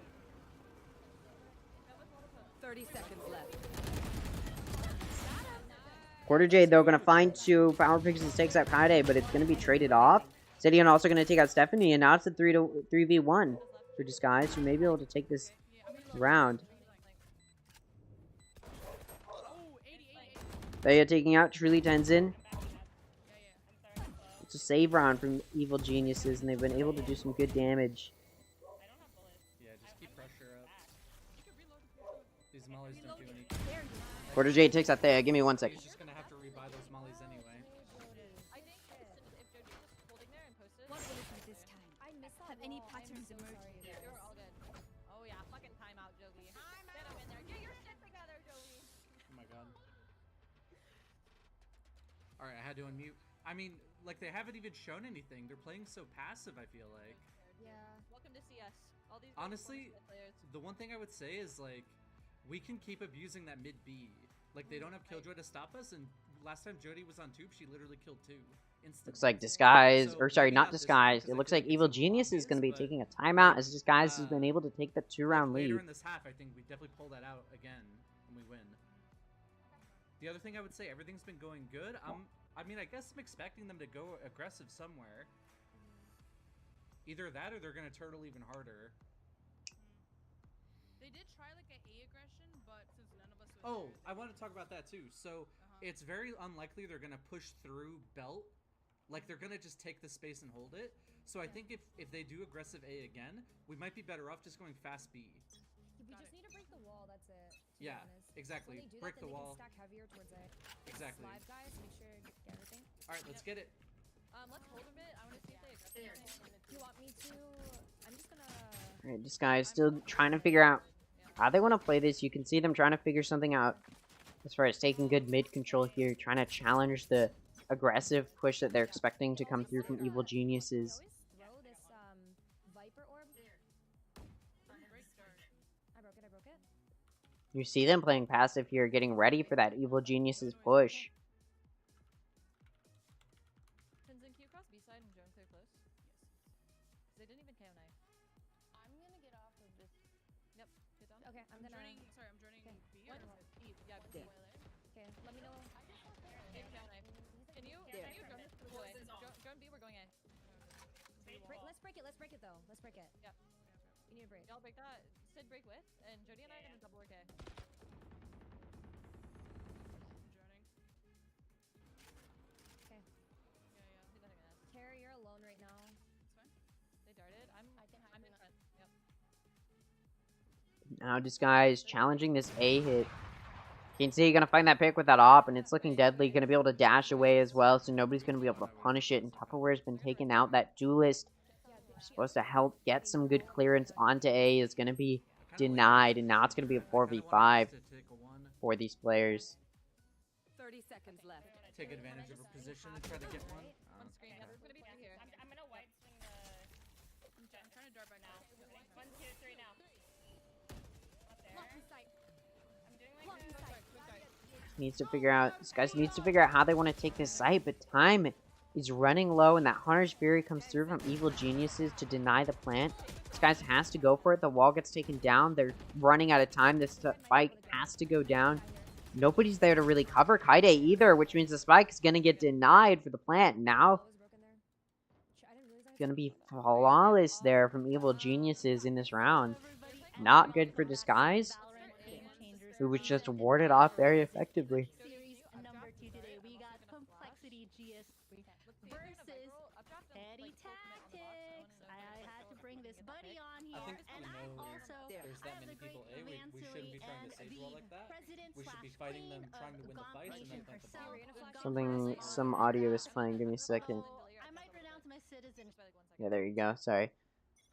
They were Valorant North America was unmuted. I apologize. Take flight. Oh, we should take this. Yes. Chill. Let's chill. No. I know I say They're one gonna pick you re-aggress fake, something. two They're gonna picks you want space. take, but we They're kill the Alright. Whopper on A. I think we just go. That's one of the exceptions, I would say. Putting down more mid. Holding any A push. They didn't wall B. I They think might they're- try to yeah, go knife for the A. They res knifed. here. Let's go back A. Let's work back A. They just knifed. Okay. You will not. Looks like this guy's gonna be challenging this A push. They were able to find a pick, but it's just gonna be rezzed off, and That. any advantage they had has been denied. Just gonna wall up When mid. do you have dart again?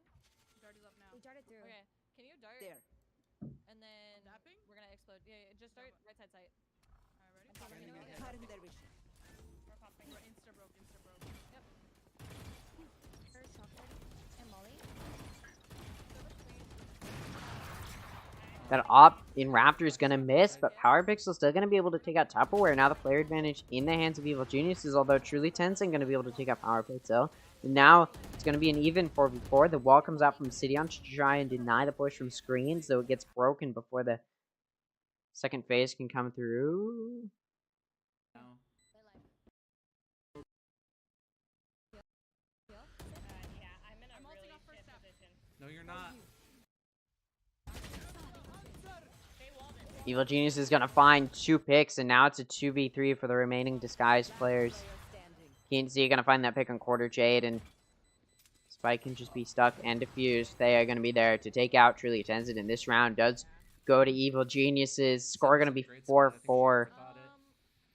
And it's looking like it's going to maintain pretty close. And like I said, both of these teams are a little bit offense-sided, although I would say Disguised is a more offense-sided team comp. And so seeing them not perform Let's go mid to B. Yeah, I was gonna dominantly say here that's should the be thing. worrying, especially considering Icebox is Disguised's chosen map. Kaide go. This is the map that they would like to be winning for sure. They haven't really been able to pull through on that. Are they going kind of fast? Break, break, break. This guy's going to be able to entry through mid. Not really, though, as Power Pixel able to take out Sidion. C able to take out Quarter Jade. Truly Tenzin and Tupperware each able to find one, though, but Stephanie takes out Kaide at the same time, so now it's a 2v3 for Disguise. Still down a player. Trade's not really able to come through. That ult comes out from Tupperware, and we'll see if it's going to be enough to secure a 2v3 clutch. Ob on Keen C misses, and now Tupperware going to be able to cross. He's jump spotting kitchen. Looks like they're going to be challenging Tubes and mid, maybe. Now they're backing up. Deciding maybe they should go for that A push. That ult runs out. Tupperware, and not going to help them gain any ground here. We're gonna scale left side. There. We're gonna contact the whole way. Now Disguise pushing See if we into can A. get their upper. Put wall up. Perfect. I'm gonna get close to this. There. Here or here. I'm gonna go wide. 30 seconds left. Am I darting or are we just... Viper Wall is about to come down. No, we're just walking. We're gonna fold Now back. they can start their Yeah, push we'll onto go- site. I wouldn't even go further than this. I see nothing upper. Can you There's dart? only 2 of them, and they don't really have the opportunity to clear sight And then very effectively. Sofadart comes through, and that spike's going to come down from Tenzin, and it looks like I'm gonna walk up screen. Evil Geniuses may have been playing more on B, expecting a B hit. I'm gonna hold with you. I would get in that It's corner. good for Disguise. The spike's going to be down for a while. Tupperware pushing pretty aggressively to hold CT. Truly Tenzin going to defend Tupperware as well as that flash comes through from Pixel, although Keen C with that op going to be good for one. And then they from Raptors going to take out Tupperware. 2 players left alive for Evil Geniuses, and these rounds are expensive for both sides. Now the Econ not really going to be looking strong for either side. They have their KO kitchen playing anti-mid My split. city needs me. Maybe I we can can. be away from But more so you see for Evil Geniuses, who's On our eco, been able to build up pretty stable Econ off of these past few rounds won, and now and then insta pop it. this guy's going to have to be on a save here. Walk through too. He's gonna be There. fighting this. Sorry. Here. We'll see if this save is going to pull through for them. Yeah, But it's go looking for it. like Evil Genius is going to be playing pretty strong. Now, Evil Genius's previous match Did someone break dart? went 13-0 and 13-2. So Evil Geniuses in their previous match I'm gonna flash through. Harun Dervish. really proved themselves to be a powerful team. So Disguise has already preventing Evil Geniuses from having as good of a game as they did previously, but it's still Broke it. Nice. looking like Evil Geniuses is able to play really strong here. KO top side. KO's really low. It looks like this guy's going to be taking complete tube control here. Coming into kitchen now. I'm gonna dive Can we from go back three down different too? angles. Yeah, can we go back Damage done a little bit the Tupperware, but Reloading. nothing crazy going to be happening. Yeah, I'm gonna go. There's one Dude, deep so lane. much They just walled it. space. Yep. Can we go back and break that? Oh, I don't want. I don't know. I think it just takes too much time if they're pushed through. Now A, Disguised, who now we're took like kitchen very control, is now going to back up. I kind of like just going under tube as 5 Move here. towards B, it looks like. They could also be upping this. They just knifed. We don't have enough time. We gotta go. They're going to find two peeking out. Attacker spawn. Nobody's really there to watch it, and now it's going to be a 3v5 for the remaining Disguised players. Now it's a safe round from them. They're not expecting to win, but And they definitely would like to get at least a few picks here. What do we want to do? Someone's at attacker spawn. Could be yellow. Janky wall. I'm flash yellow. Nice shot. Kaide going to be able to take out Stephanie, so now it's only one player advantage for Evil Geniuses, but that spike still isn't down, and it's not going to go down either. One's good. Is there anything And this else that you timeout wanna do? has been called. Working a fake or something. Like, I think we should do like the lurk wall B. Like Okay. here, lurk wall B. Oh. So, I think we should either do 4B with Sova alone. Go ahead and A. take a listen We gotta here to find what the operator and timeout. Avoid it. So I think either Sova goes B alone, we drone B out, look for the opper. If there's nothing there, we can regroup on Sova. If while we're at A, if we kill the opper, like I know we said 1 pick we fake, 2 picks we take, but if we kill the jet opper, we should just take and like control that space. Like we can overwhelm the site very easily with the opper dead. So if we get another opportunity where we kill the opper for free, I think we just run up and take all that space. Okay. But then also I would say like we can drone out B, see if the opper's there. If the opper is there, we just 4 commit A. And if it seems like there's nothing at B and we're able to take the space, we can choose to go back B and take everything then. Okay. So basically 4-1. Yeah, I would say 4-1, and it is a bit of a fake because most people won't use drone this way, but it's kind of committing us with early info. I think the longer the rounds go, the worse it's going to be for us. Let's 4-1 B side this time, so Tenzin go B. Us for A. You guys got this. Good luck.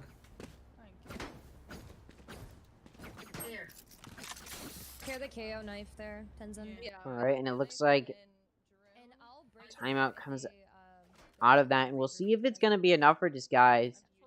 That re-strategization is a good choice. They just hit the mid.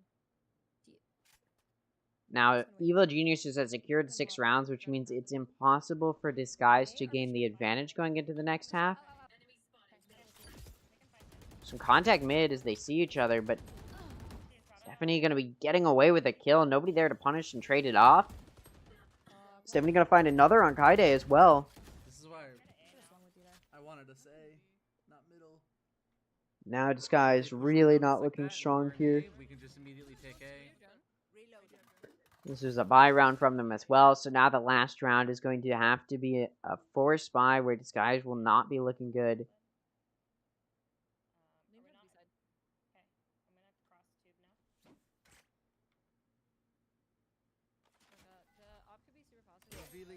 It's 3v5 for Disguise. They have to push here. Important thing to understand about Valorant is the round is never over. All it takes is 1 kill and we crack this whole site wide open. We're able to take out Thea. Now the player count starting to even out a little bit. Still 1 player advantage for Evil Geniuses, but that spike not going to be able to go down. And Molly going to come through. Stephanie able to take out City on that 3 kills for Stephanie. Definitely looking for 2 more here. Get this ace, although Kinsey going to take out Tupperware, and now it's just down to Truly Tenzin in a 1v4. She's not going to be able to get that plant down. 5 seconds remaining, able to take out Sholiana, but Kinsey with the op going to shut down Truly Tenzin. Nice try, nice try. And any hope of a save for her in this round goes to Evil Geniuses, and now going to the last round, no money for Disguise, going to have to force here and not going to be able to buy very much. And they'll have the KO basically just flash through, and they'll try to take like a fast engagement there. If they It looks like Evil Geniuses should be able to take the 8-4 going into the next half. And like I said, both of these team comps, well, not both, but Disguised team comp is a very, offense-sided team comp, having the two duelists there. And they haven't really been able to find very many of these offensive wins. Yeah, what they always had Sova and KO together. Which definitely puts them in a bad standing as we're going to move into the defense. It's not over yet, though. Maybe they could secure one more round and make it a little bit easy for them to come back. Okay, I'm gonna go through kitchen right now. Wait, can you go before me, Tenzin? I have roast. Okay, it's gonna go down, okay? Boiler 1. This is so ballsy by Jody. They draw me out. They know where I am. This wall's gonna break. Here. I'm holding the wall. You're in a good spot. I would updraft on this guy. 2 boiler, you said? I'm just gonna. Updraft and knife is updraft and just go for him. You guys have all of. Yeah, we're kind of faking. Well, One is gonna come heaven now. Yeah, one upper. he used a shit ton of util. See, here I don't like this fight as much. The upper might just be posted. Can you hold on. Sage is upper. Okay. I might have timing here. Still no contact given, and A site has been given up to Disguise, and they should be able to get this plant down. 30 seconds. Still waiting, though. Still trying to clear more space. Holding me kitchen. Tupperware gonna take out Stephanie. Oh, and that op still on Kinsey gonna look deadly as it takes out Sidion. Sholiana gonna find a pick as well as Power Pixel. Quarter Jade able to clear out Power Pixel, but they're gonna find that pick, and now she's down to Truly Tenzin in 1v3, able to take out Kinsey. No more op. Has to go for the 10 plant. seconds left. Only 10 seconds remaining. Able to get it down. But Molly gonna do some good damage. Now it's a 1v2 post plant, and they get good vision. Truly Tenzin gets taken out, and it's gonna be 8 rounds for Evil Geniuses going into the next half. And it's really not looking strong here. Was she lower or upper? Upper and then dash lower. Switching sides. All good. We had a good defense last game. Let's just do it again. Yeah, so looking for pistol, can we put Viper Sage A and then triple walk B? Tenzin, yeah, Tenzin, can you come B and break our, util? So break, drone, dart.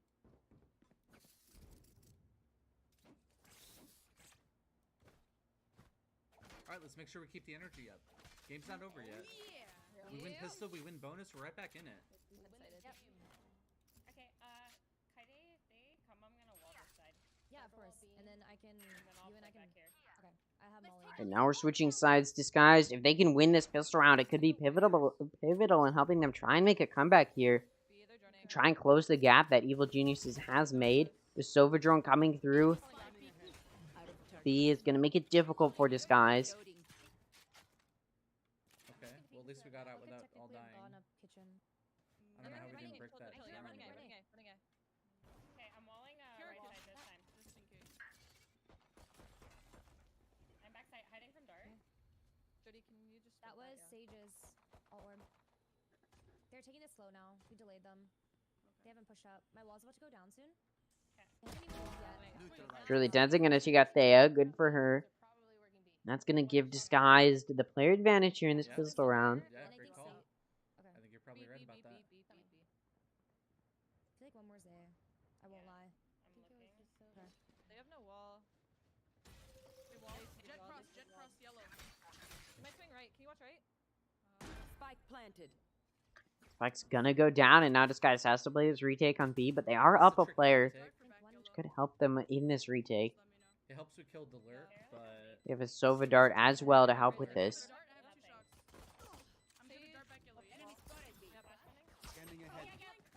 A flank from Liana coming through though, and it's gonna do some good damage. Now Truly Tenzin I'm scaling right side. gets spotted by that Sova dart. This guy's just so much to worry about here.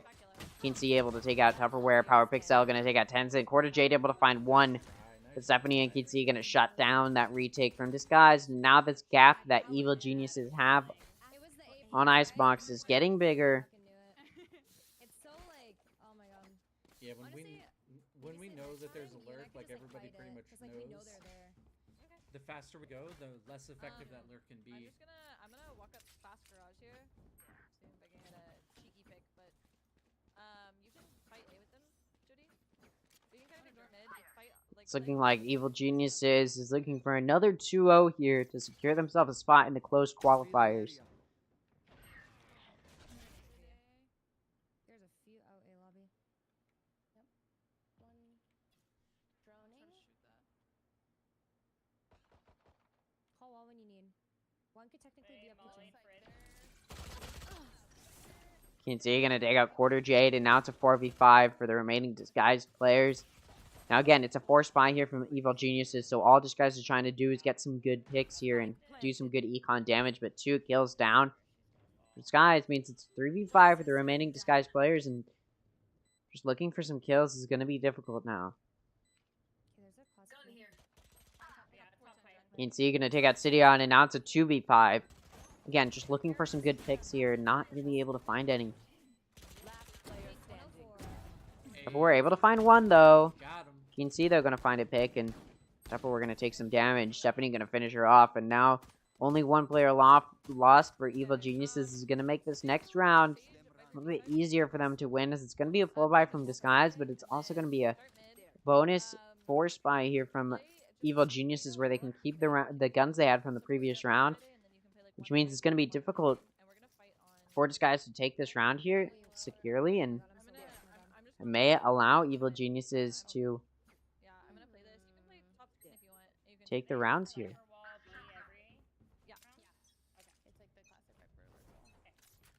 I don't like making... I mean, it's probably fine. Like, that's a harmless call. But also, like, we've only seen Pistol and Eco. We don't know what they do. Like, you KO Knife comes through and gives some good vision for Evil Geniuses B main. Separate entities. Normally people have like set bonus. But it is walled off, which means Evil Geniuses has been denied any good push in through B main. Fade control's also been given up though by Disguise, and they know at least one is in kitchen now though. 2 for Disguise on A there to try and lock it down. Quarter Jade able to take out Keen Z in mid. Looks like a mid A push is what's on the table here for Evil Geniuses, and they've lost a player, but again, it's a bonus round here from Evil Geniuses. They're just trying to find some good kills. Quarter Jade able to find 2 more, and that's 3 kills. Gonna help lock down A. Power Pixel gonna lock it down and trade it off, but and Truly Tenzin able to take out Thea, and now it's a 1v3 for the remaining Evil Genius player in the form of Power Pixel. I feel like this Viper wall kind of hurts. Gonna be able to take out Truly Tenzin, and only 2 players left alive for Disguise. On that buy round is not going to be good for them, as that was a bonus round for Evil Geniuses, which they were okay with losing, and they were able to find some really good kills. Which means this next round is going to be an easy win for Evil Geniuses. They're going to have better guns. The thumbs down. 3 rounds away now, Evil Geniuses, from securing a win, and 2 away from that 12th round, and Disguise has not been able to secure very many rounds. Only so far 1 round since we switched halves, although it's only been 3 rounds.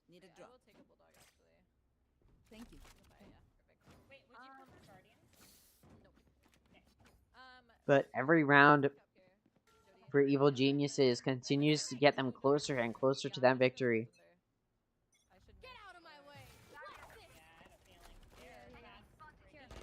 Looks like this guy's going to take an aggressive push out A main, but Evil Geniuses is pushing B, and they've been able to find a pick on B, which gives up that B control. And now Evil Genius is going to be able to push onto B site and get that spike down. This guy's going to be in a really tough spot now.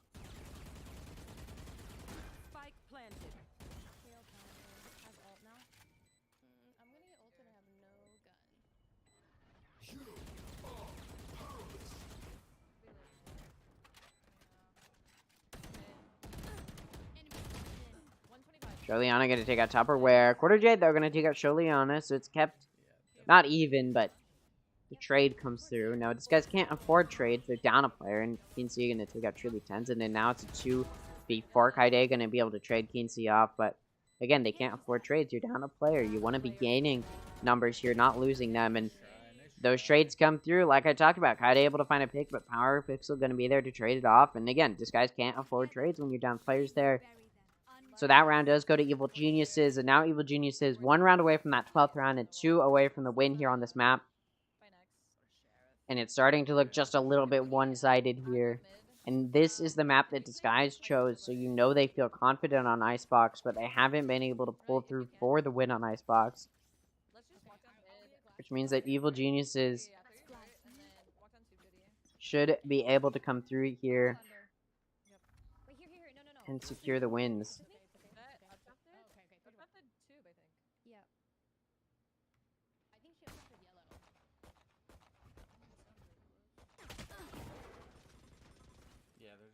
That's going to be a save round here from Disguise.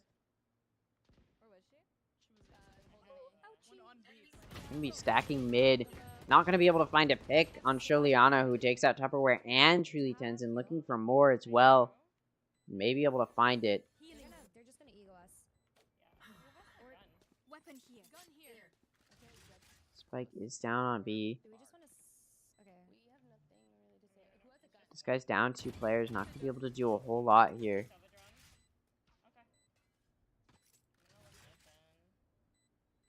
think I'm gonna die here.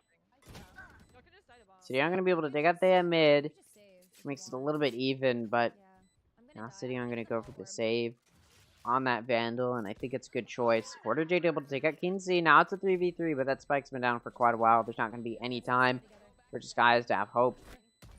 Securing the win here. Sholiana going to take out Quarter Jade from mid, and Kaide going to get taken out by the Spike. Only 1 player left alive for Disguise on that round. Now it was a save, and it's going to be a full buy from Disguise, but 12 rounds for Evil Geniuses is going to make this map look very scary for them.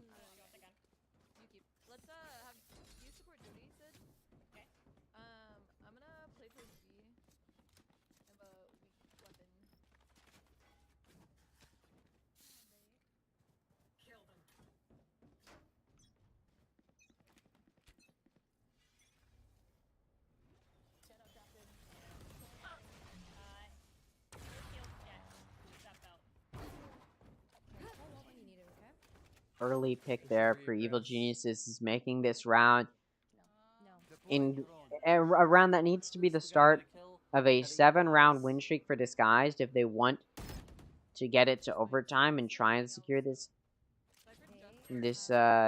map, but not having the player advantage here makes it so difficult for Disguise to continue here. Tupperware gonna get spotted as well, gonna get pushed by 2 in B garage, and now it's really starting to look dire for Disguise as they've given up B control. Yeah, you can't stop and wait for the help to come. You just gotta round the corner and just spray and pray. There's 1A. They're planning A. Planning A. Looks like the Spike is actually going to go down A despite B control being given up, and it looked like it was going to be a B-sided push from Evil Geniuses. It was a good bait, as now Disguise pushed completely off of the site. Going to have to try and play this 3v5. It's going to be an awkward retake. They got to just start pushing as the Spike's been down for quite a while. Power Pixel and Stephanie going to find 1. Kinsey takes out Truly Tenzin in the first map in this best of 3 series. Goes to Evil Geniuses. That was the map that Disguise chose. Yeah. And now it's going to start to look pretty scary here for Disguised, as they do need to take a win here moving forward.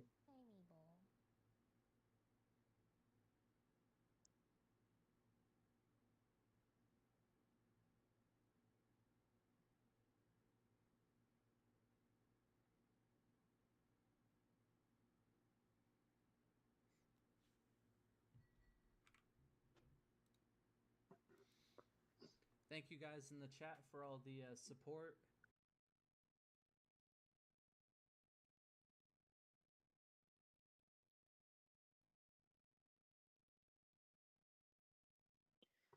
See what Disguised Toast has to say about that loss. This is insane. I think if they had the same amount of time scrimming together and practicing, they would have won.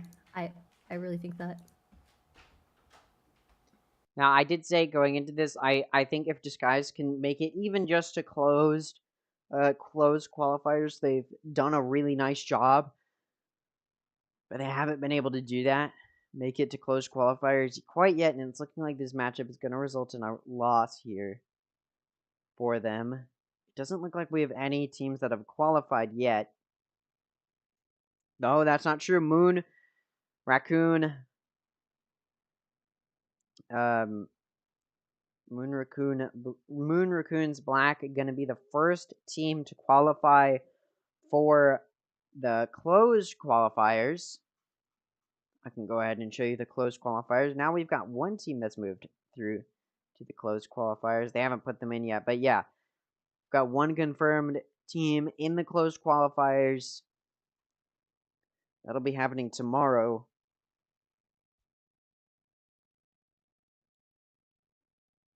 Or at least the start of the closed qualifiers will be happening tomorrow.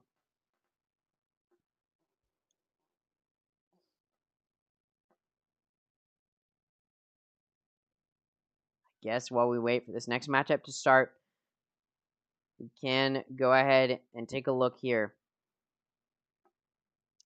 at this matchup between Teddy Tactics and Complexity GX3. Let me pull up this over on my other monitor here. Have a bigger impact, especially if things are going to change around and go the way of Teddy Tactics versus Complexity GX3, and it's looking like Complexity's been able to take a pretty substantial lead here on this offense. Although it looks like it's a forced buy here from Teddy Tactics, it's not going to be looking too strong from them.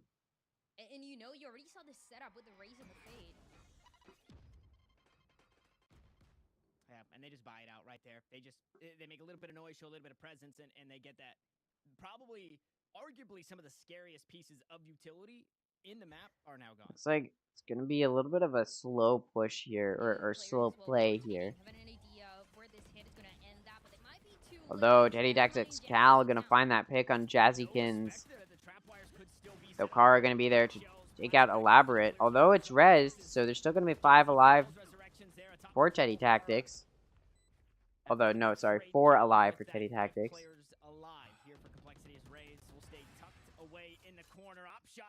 Oh, sorry, the Rez, I'm messing up.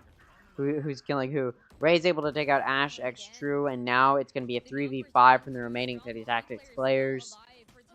And they're very low on health. They may just want to go for the save here, and it looks like that's what's going to happen as the spike has been down for quite a while. They're going to have to back up. A flawless round here from the offense is going to put them in a really nice spot to continue a nice win streak here with 8 rounds so far. It's not looking great for Teddy Tactics. Very predictable with the Cypher utility always being towards B, but you were not expecting those Jazzykins going down for it. Really starting to look a little bit worrisome for Teddy Tactics. Not just beginning to start, but has been looking pretty worrisome for them. They really just have not been able to gain any ground here. They're taking their first time out. It's a little bit of a surprise that they're finally taking a timeout after losing so many rounds here. I mean, at this point in the game, they've exhausted a lot of options. We've seen them try to play around the map, and I think anybody would tell you, right? If you're playing Fracture, it does not feel good to be stuck inside the tuna can that is your spawn every time you're rotating, right? You want to be able to get out and breathe around the map to play these retakes, topside arcade, bottom side A main, players coming from obviously spawn, but you don't want to be all 5 sardines, inside your spawn trying to find your way onto the site because it just feels impossible at that point. And it's difficult because we see this out of Teddy Tactics on this defense trying to position and trying to get. All right, and it's looking like the Disguise match is going to be starting here in about 5 minutes.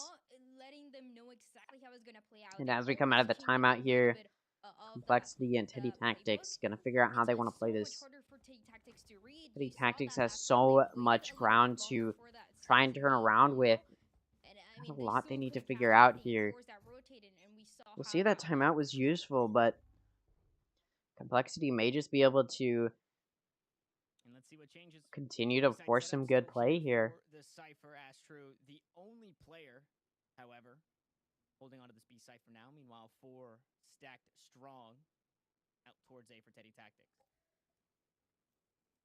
And only one of the players have Complexity towards his north side. That, of course, being that Killjoy. Teddy Tactics waiting for the right opportunity. The thing is that Complexity now getting ready for the speed push. Because of the ultimates, but yeah, there it is. Breach ult comes through. Ashx True, though, able to find a pick, but it's traded off by Jazzykins with the showstopper. And now this spike gonna go down. It's gonna be a 4v4. Jazzy sends off that rocket. Will find that trade kill. So the Sentinels are down, and we are seeing a little bit, right, of Get some text on the screen really quick. Oops, sorry. Nothing. and win out the fights as Nightfall goes through. Prowler finds absolutely nothing. Raze still spinning here, expecting a player on all sides, and they're all starting to be dealt with. The hop onto the spike. Raze will quickly deal with Pinecone. Cal now to work their way onto the site through an incendiary, and that's just not a piece of utility that you can tank. Aftershock just behind it, and it just gets so much more daunting. A couple of taps, a flash, and a double swing later means a 9th round found by Complexity.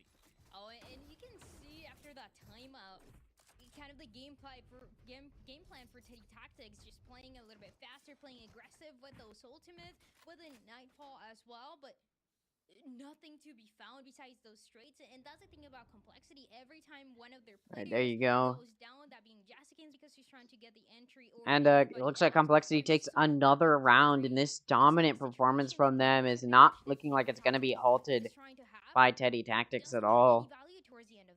They've been able to do very much pushback. They've got 3 ults to use to try and secure this round, and it looks like Elaborate's going to be going to use the showstopper, pushing through Sen. Not going to see anybody. This Complexity completely rotates off of that position and gets ready to push on to A, and A site is weak, and Complexity knows it. Going to be able to push in, take site, wall off CT. Not that any of Teddy Tactics were pushing through there anyway. Teddy Tactics is going to have a really long and slow push back through to A, but it's still a 5v5. No damage done to either side here. The Brim ult comes through, but Jazzykins playing Sands, going to be able to take out Elaborate. That means the player advantage in the hands of Complexity, although Jazzykins going to get taken out and pushed by Cal. But meanwhile, though, Lace able to find that pick on Arya. The Brim ult comes through. It gets halved. The spike gets halved by Pinecone. Kara, though, going to take out Ashx True. Ray's going to take out Al, and Teddy Tactics takes another loss here.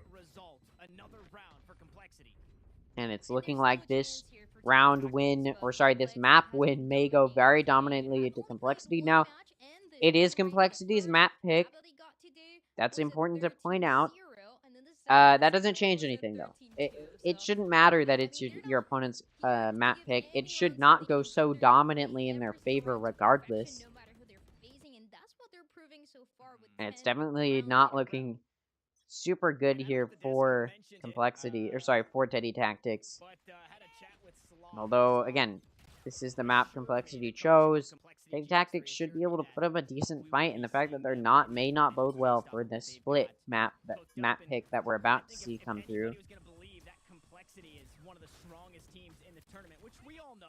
And now Complexity coming through into A, gonna be taking out Arya, and now it's a 4v5 for Teddy Tactics. Gonna have to figure out how they want to play this. Claudia gonna find that pick after Elaborate finds a pick.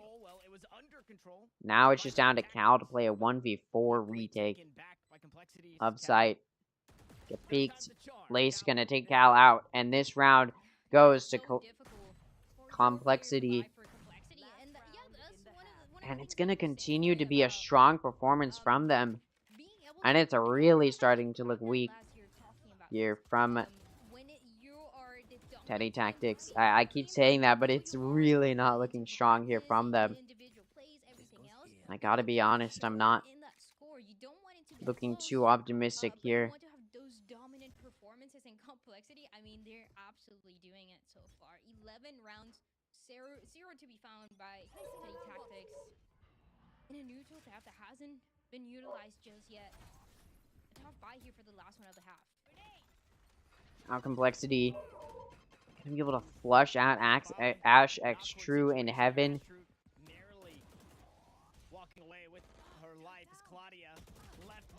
I'm going able to take out Claudia, and that flank coming to be strong. Ash X True gonna take one out heaven. Jazzykin's gonna find that fake on Ash X True. 4v3 now for Teddy. Spikes down. All Complexity has to do is play some good post plant. Kara gonna get taken out. Or sorry, Kara gonna take out Arya. And Elaborate and Pinecone. Now just down to Cal once again.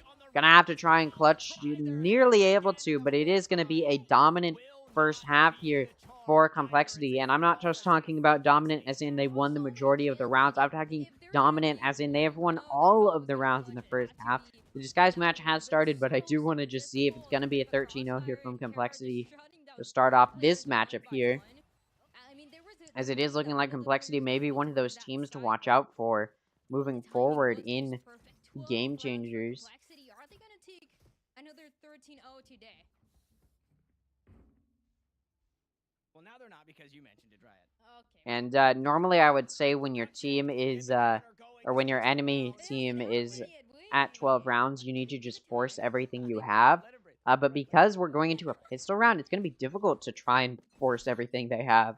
Yep, a tough situation, and I think this is exactly what you would expect. Okay, maybe not all by their low. Jazzykin's going to find an early pick as well as Ray's. Arya going to find one, but Ray's going to find another as well as Kara. And now it's just down to Ash X True, and this 13-0 win for Complexity is looking like it's going to come to fruition. Ash X True has to force. This will be the last round no matter what if he doesn't. And Raze finds 3 kills to finish it off for Complexity, and it's going to be a 13-0 win for Complexity, and they're looking to be a strong team. Now let's go ahead and take a look here at the Disguised match here. Pull this over to the other monitor. And now we're going to be looking back towards Disguised, and it's Disguised versus Evil Geniuses on Haven. Now, I believe this is a map picked by Evil Geniuses. Evil Geniuses takes the pistol round here, the first pistol round, and this is offense. It's going to be the offensive start here for Disguised.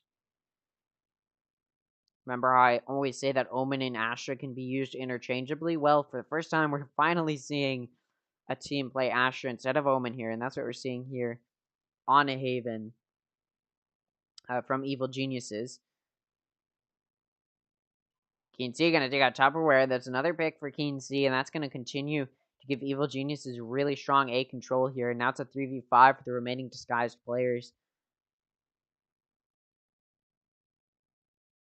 Stun comes through A lobby as well.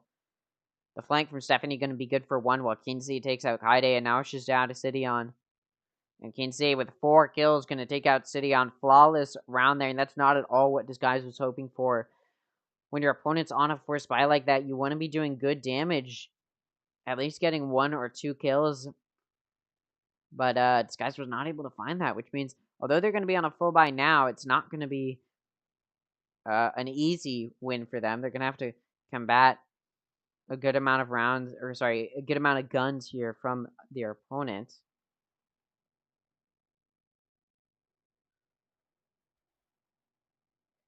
Although Disguise will put up a fight, you know Evil Geniuses is looking optimistic as they may be looking here at a 2-0 victory to get them to qualify for the closed qualifiers.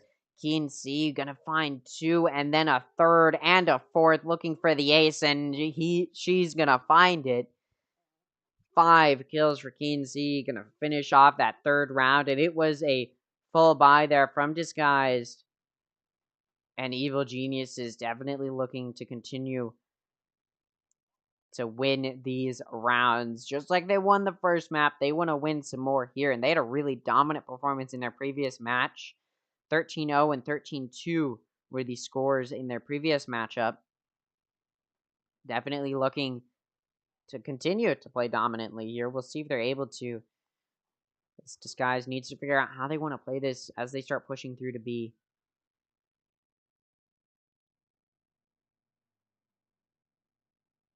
Sholiana gonna take out Quarter Jade, and now the player advantage in the hands of Evil Geniuses. Now they do have the gun advantage going into this.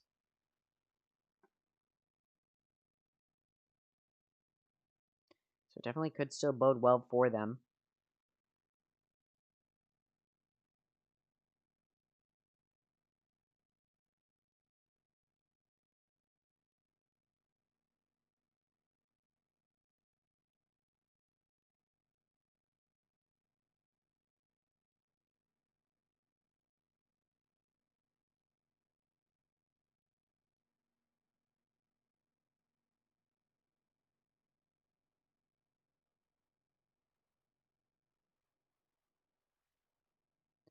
Sky's moving to take control of B. Now, again, they're down a player from that early pick. They are going to take out Cidion as well.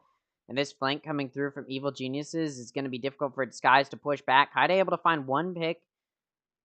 Tupperware going to take out Keen C, but they're going to take out Kaide at the same time. And now it's just down to Tupperware in a 1v3. Not going to find any more. And this round goes to Evil Geniuses, although there were some good picks there from Disguise.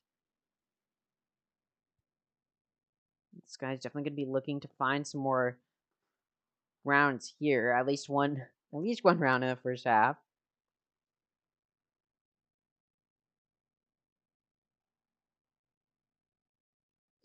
Now, if you don't recognize the name Evil Geniuses, that's fair. Although Evil Geniuses is, I wouldn't call it a franchise team necessarily. It's not like a big name. But they do have, I believe they did have a team in the open qualifiers for North American Challengers. And they also do decently well in League of Legends competitively, but they're not, a super big name in League of Legends or anything like that. Keen C gonna find an early pick in a lobby. There goes the Duelist to help gain grounds for Disguised. Now they're gonna turn their attention towards Seed, knowing that there's no op there to lock it down.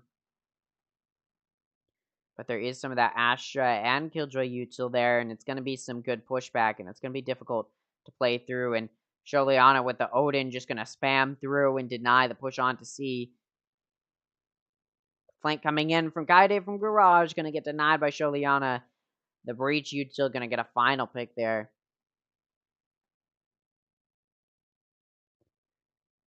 And it's looking like this dominant performance from Evil Geniuses is gonna continue.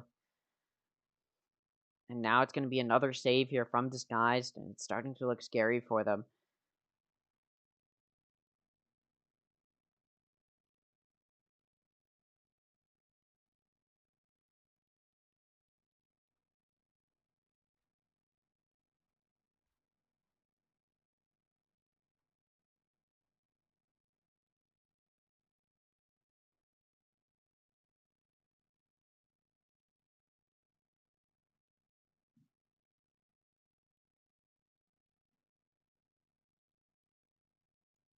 B-side gonna not get completely given up to Disguise, but they do get to get the spike down.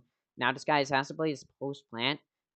Power Pixel gonna find a pick on Truly Tenzin. Cidion gonna be able to get a kill with the Nano Swarm, but Stephanie gonna take out Kaide at the same time. Sholiana gonna take out Cidion.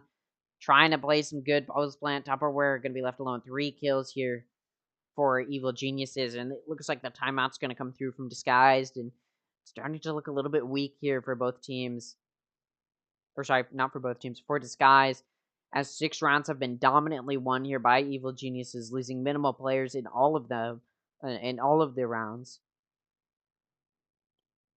Now, it's starting to look a little bit like the near 13-0 that M80 got. That M80 got over Disguise during North American Challengers, split 1 in week 3. I think it was week 3.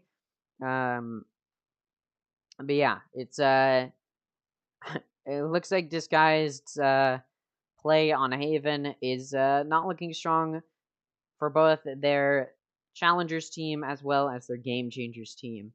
Is starting to look a little bit unstable.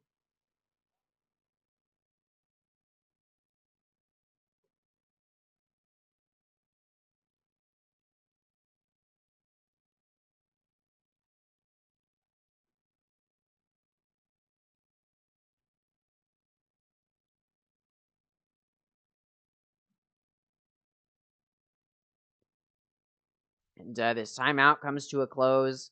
Fights. Turn the Like, don't audio let up a them little out bit. as Turns door, out I had you it know what I mean? muted. Didn't That's quite gonna realize. We'll see if that timeout's can be good for Disguise to start to try and gain some ground here. And it looks like they're going to be challenging this op, which we know may be playing a lobby here from Evil Geniuses.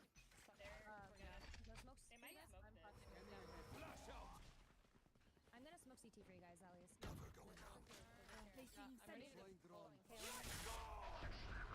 Now that breach, Rolling Thunder coming through, and Disguise looking to take some ground, and they're going to be able to. They should even be able to get onto site and get that plant coming through. Though truly Tenzin still needs to get onto site with the spike. Able to do so, and now that spike's coming down on A. No picks for either side, but Evil Geniuses has been entirely warded off of A site. Though Sholiana trying to get this retake to come alive, able to find that pick on Tupperware. Power picks are going to take out Kaide. Now it's a 3v5 for Disguised, who needs to play this post plant. Truly Tenzin going to get that pick on Keensi, but it's traded off by Sholiana. Quarter Jade going to get pushed. Sholiana going to find a total of 4 kills here. And that buy round from Disguise did not pan out. And now it looks like Evil Genius is going to continue a dominant victory here in this open qualifiers in general, but also moving through. As we continue through, it looks like Evil Geniuses is proving to be a powerful and hard to fight against team. Here and like you know, fighting. Like here allows them to get out. It allows them to come out of this and then coordinate all their retake pieces. So yeah, I meant like fighting in.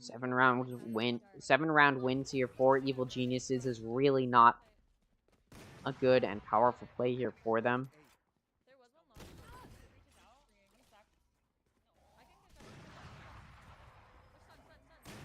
The op on Keensi looking deadly. Quarter Jade looking to punish it. Not going to be able to with those knives. Gets taken out. Now it's a 4v5 as Disguise is continuing to get dominated in this matchup. I guess I should have worked. And it's starting. I'm losing interest because it's getting a little bit boring here. I don't like one-sided matches here, and that's what it looks like is happening here. Icebox looked a little bit stronger for Disguise, but Haven looking to be completely dominated by Evil Geniuses. Power Pixel able to take out Truly Tenzin. Now it's a 3v5 for the remaining Disguise players. Now it's a save round from them, so they're not expected to win this round, but a few kills here would be nice for them.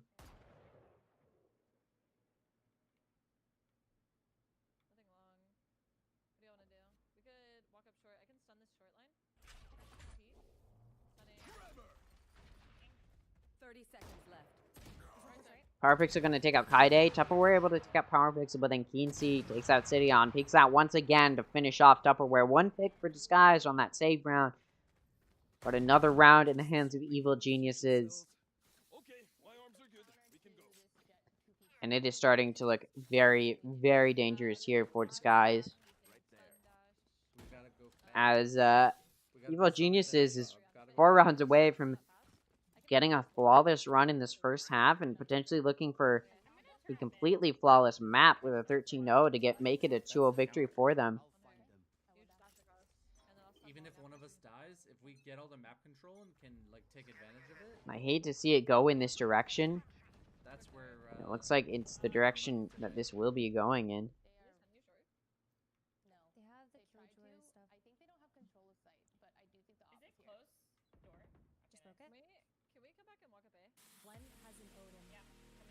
See, like we did it for one round, and now we're back to like being slow. No, I'm gonna flash this. Okay, are you able to smoke from there? Looks like this guy's still continuing to challenge A here, despite how adamantly Evil Geniuses has been at pushing them off. Although Tenzin able to get a pick on Pixel Power is going to give them a little bit of a start. Although Tupperware hit in the legs with that op. Stephanie going to take out Kaide. Now it's a 4v4 where the health really not in the favor of Disguised right now. Knives come through. Keensi going to take out Quarter Jade. Kinsey also going to take out Tupperware in Hell, and now it's a 2v4. Although they did have the player advantage to start the push on to A. Evil Geniuses, Kinsey, and Thea gonna finish it off. And this round does go to Evil Geniuses. Another round under their belt, and the continuation of a very dominant performance so far. As it looks like Evil Geniuses will be moving towards a 12-0 going into the next half. Potentially a 13-0.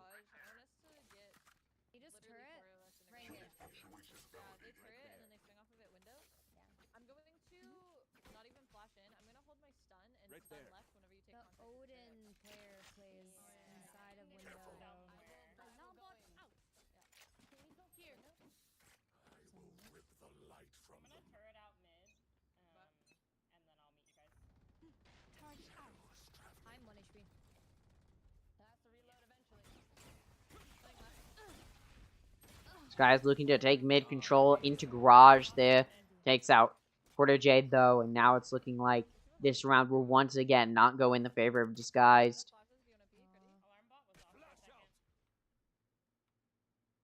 Not topside or anything. Joining out of C. They have no garage control, they just retook. Drone dies, Now, it should be said, we're going to see a lot of these dominant performances in open and closed qualifiers, just simply because it's not the main series. These are not like the confirmed top teams playing against each other. It's just a whole bunch of teams, some of them super good, some of them not as good, playing against each other. Is my cat shrimp on my desk? I can pet them. I don't need my mouse. And once again, Evil Genius is gonna continue to dominate this performance now. Heidi down to, I believe, 5 health. The flank coming through. We're gonna take out Stephanie, but they are gonna get 3 kills as Kinsey finds another as well. And this round goes towards Evil Geniuses, and 2 more rounds away from 12 rounds in this first half. And it looks like Disguised history of being 12-0'd in that first half within their Challengers team, and now it's looking like their Game Changers team as well will have that 13-0 or like that 12-0 history in the first half of a Haven match.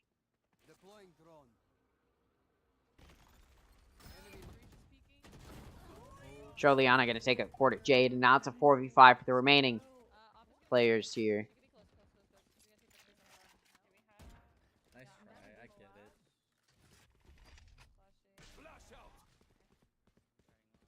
There's not really even a whole lot for me to like commentate and cast about because it's just so dominant here from Evil Geniuses. Disguise can try their hardest to try and fight them off, but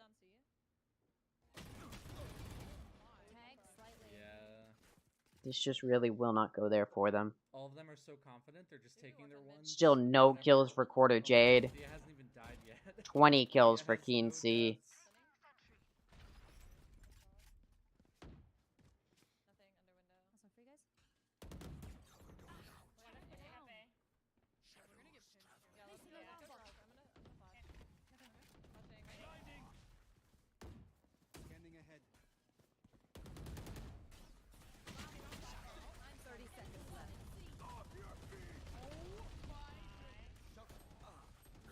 They're going to find 2 picks on Truly Tenzin and Kaide, and now 2 players left alive for Disguise. Is the Breach Yuto going to be the one to finish City on off while Stephanie takes out Tupperware? And now, Evil Genius is 1 round away from 12-0 in the first half. And if you're a fan of Disguise, this is not boding well for their continued performance throughout Game Changers.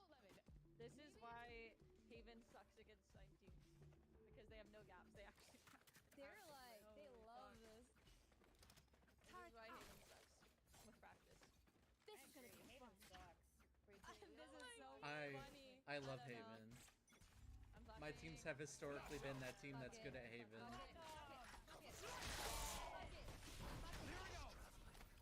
Kill the, They're going to take out Kaide. Truly Tenzin going to be there to trade it off. This is a forced round here from Disguise. This is the last round. Able to keep it even. Could this be their first round win? Stephanie takes out Sidion. Quarter J gonna be there to trade it off though. Continues to push out, and Kinsey gonna take Quarter Jade out. We're gonna take out Power Pixel though, and so it's gonna remain even in a 2v2. Ooh, Truly Ten's gonna take out Juliana. Kinsey takes out Tupperware, and now it's a 1v1. The op on Kinsey gonna be more powerful though, and it's a 12-0 first half for Evil Geniuses, and they're gonna look to continue to dominate on this map. The important thing is we killed Thea. That was her first death. Switching sides. Match point. Let's go. Job done. And if Evil Geniuses can secure this pistol round, it'll be a 13-0 victory on Haven for them. And continue their 2-0 win streak in Game Changers North America.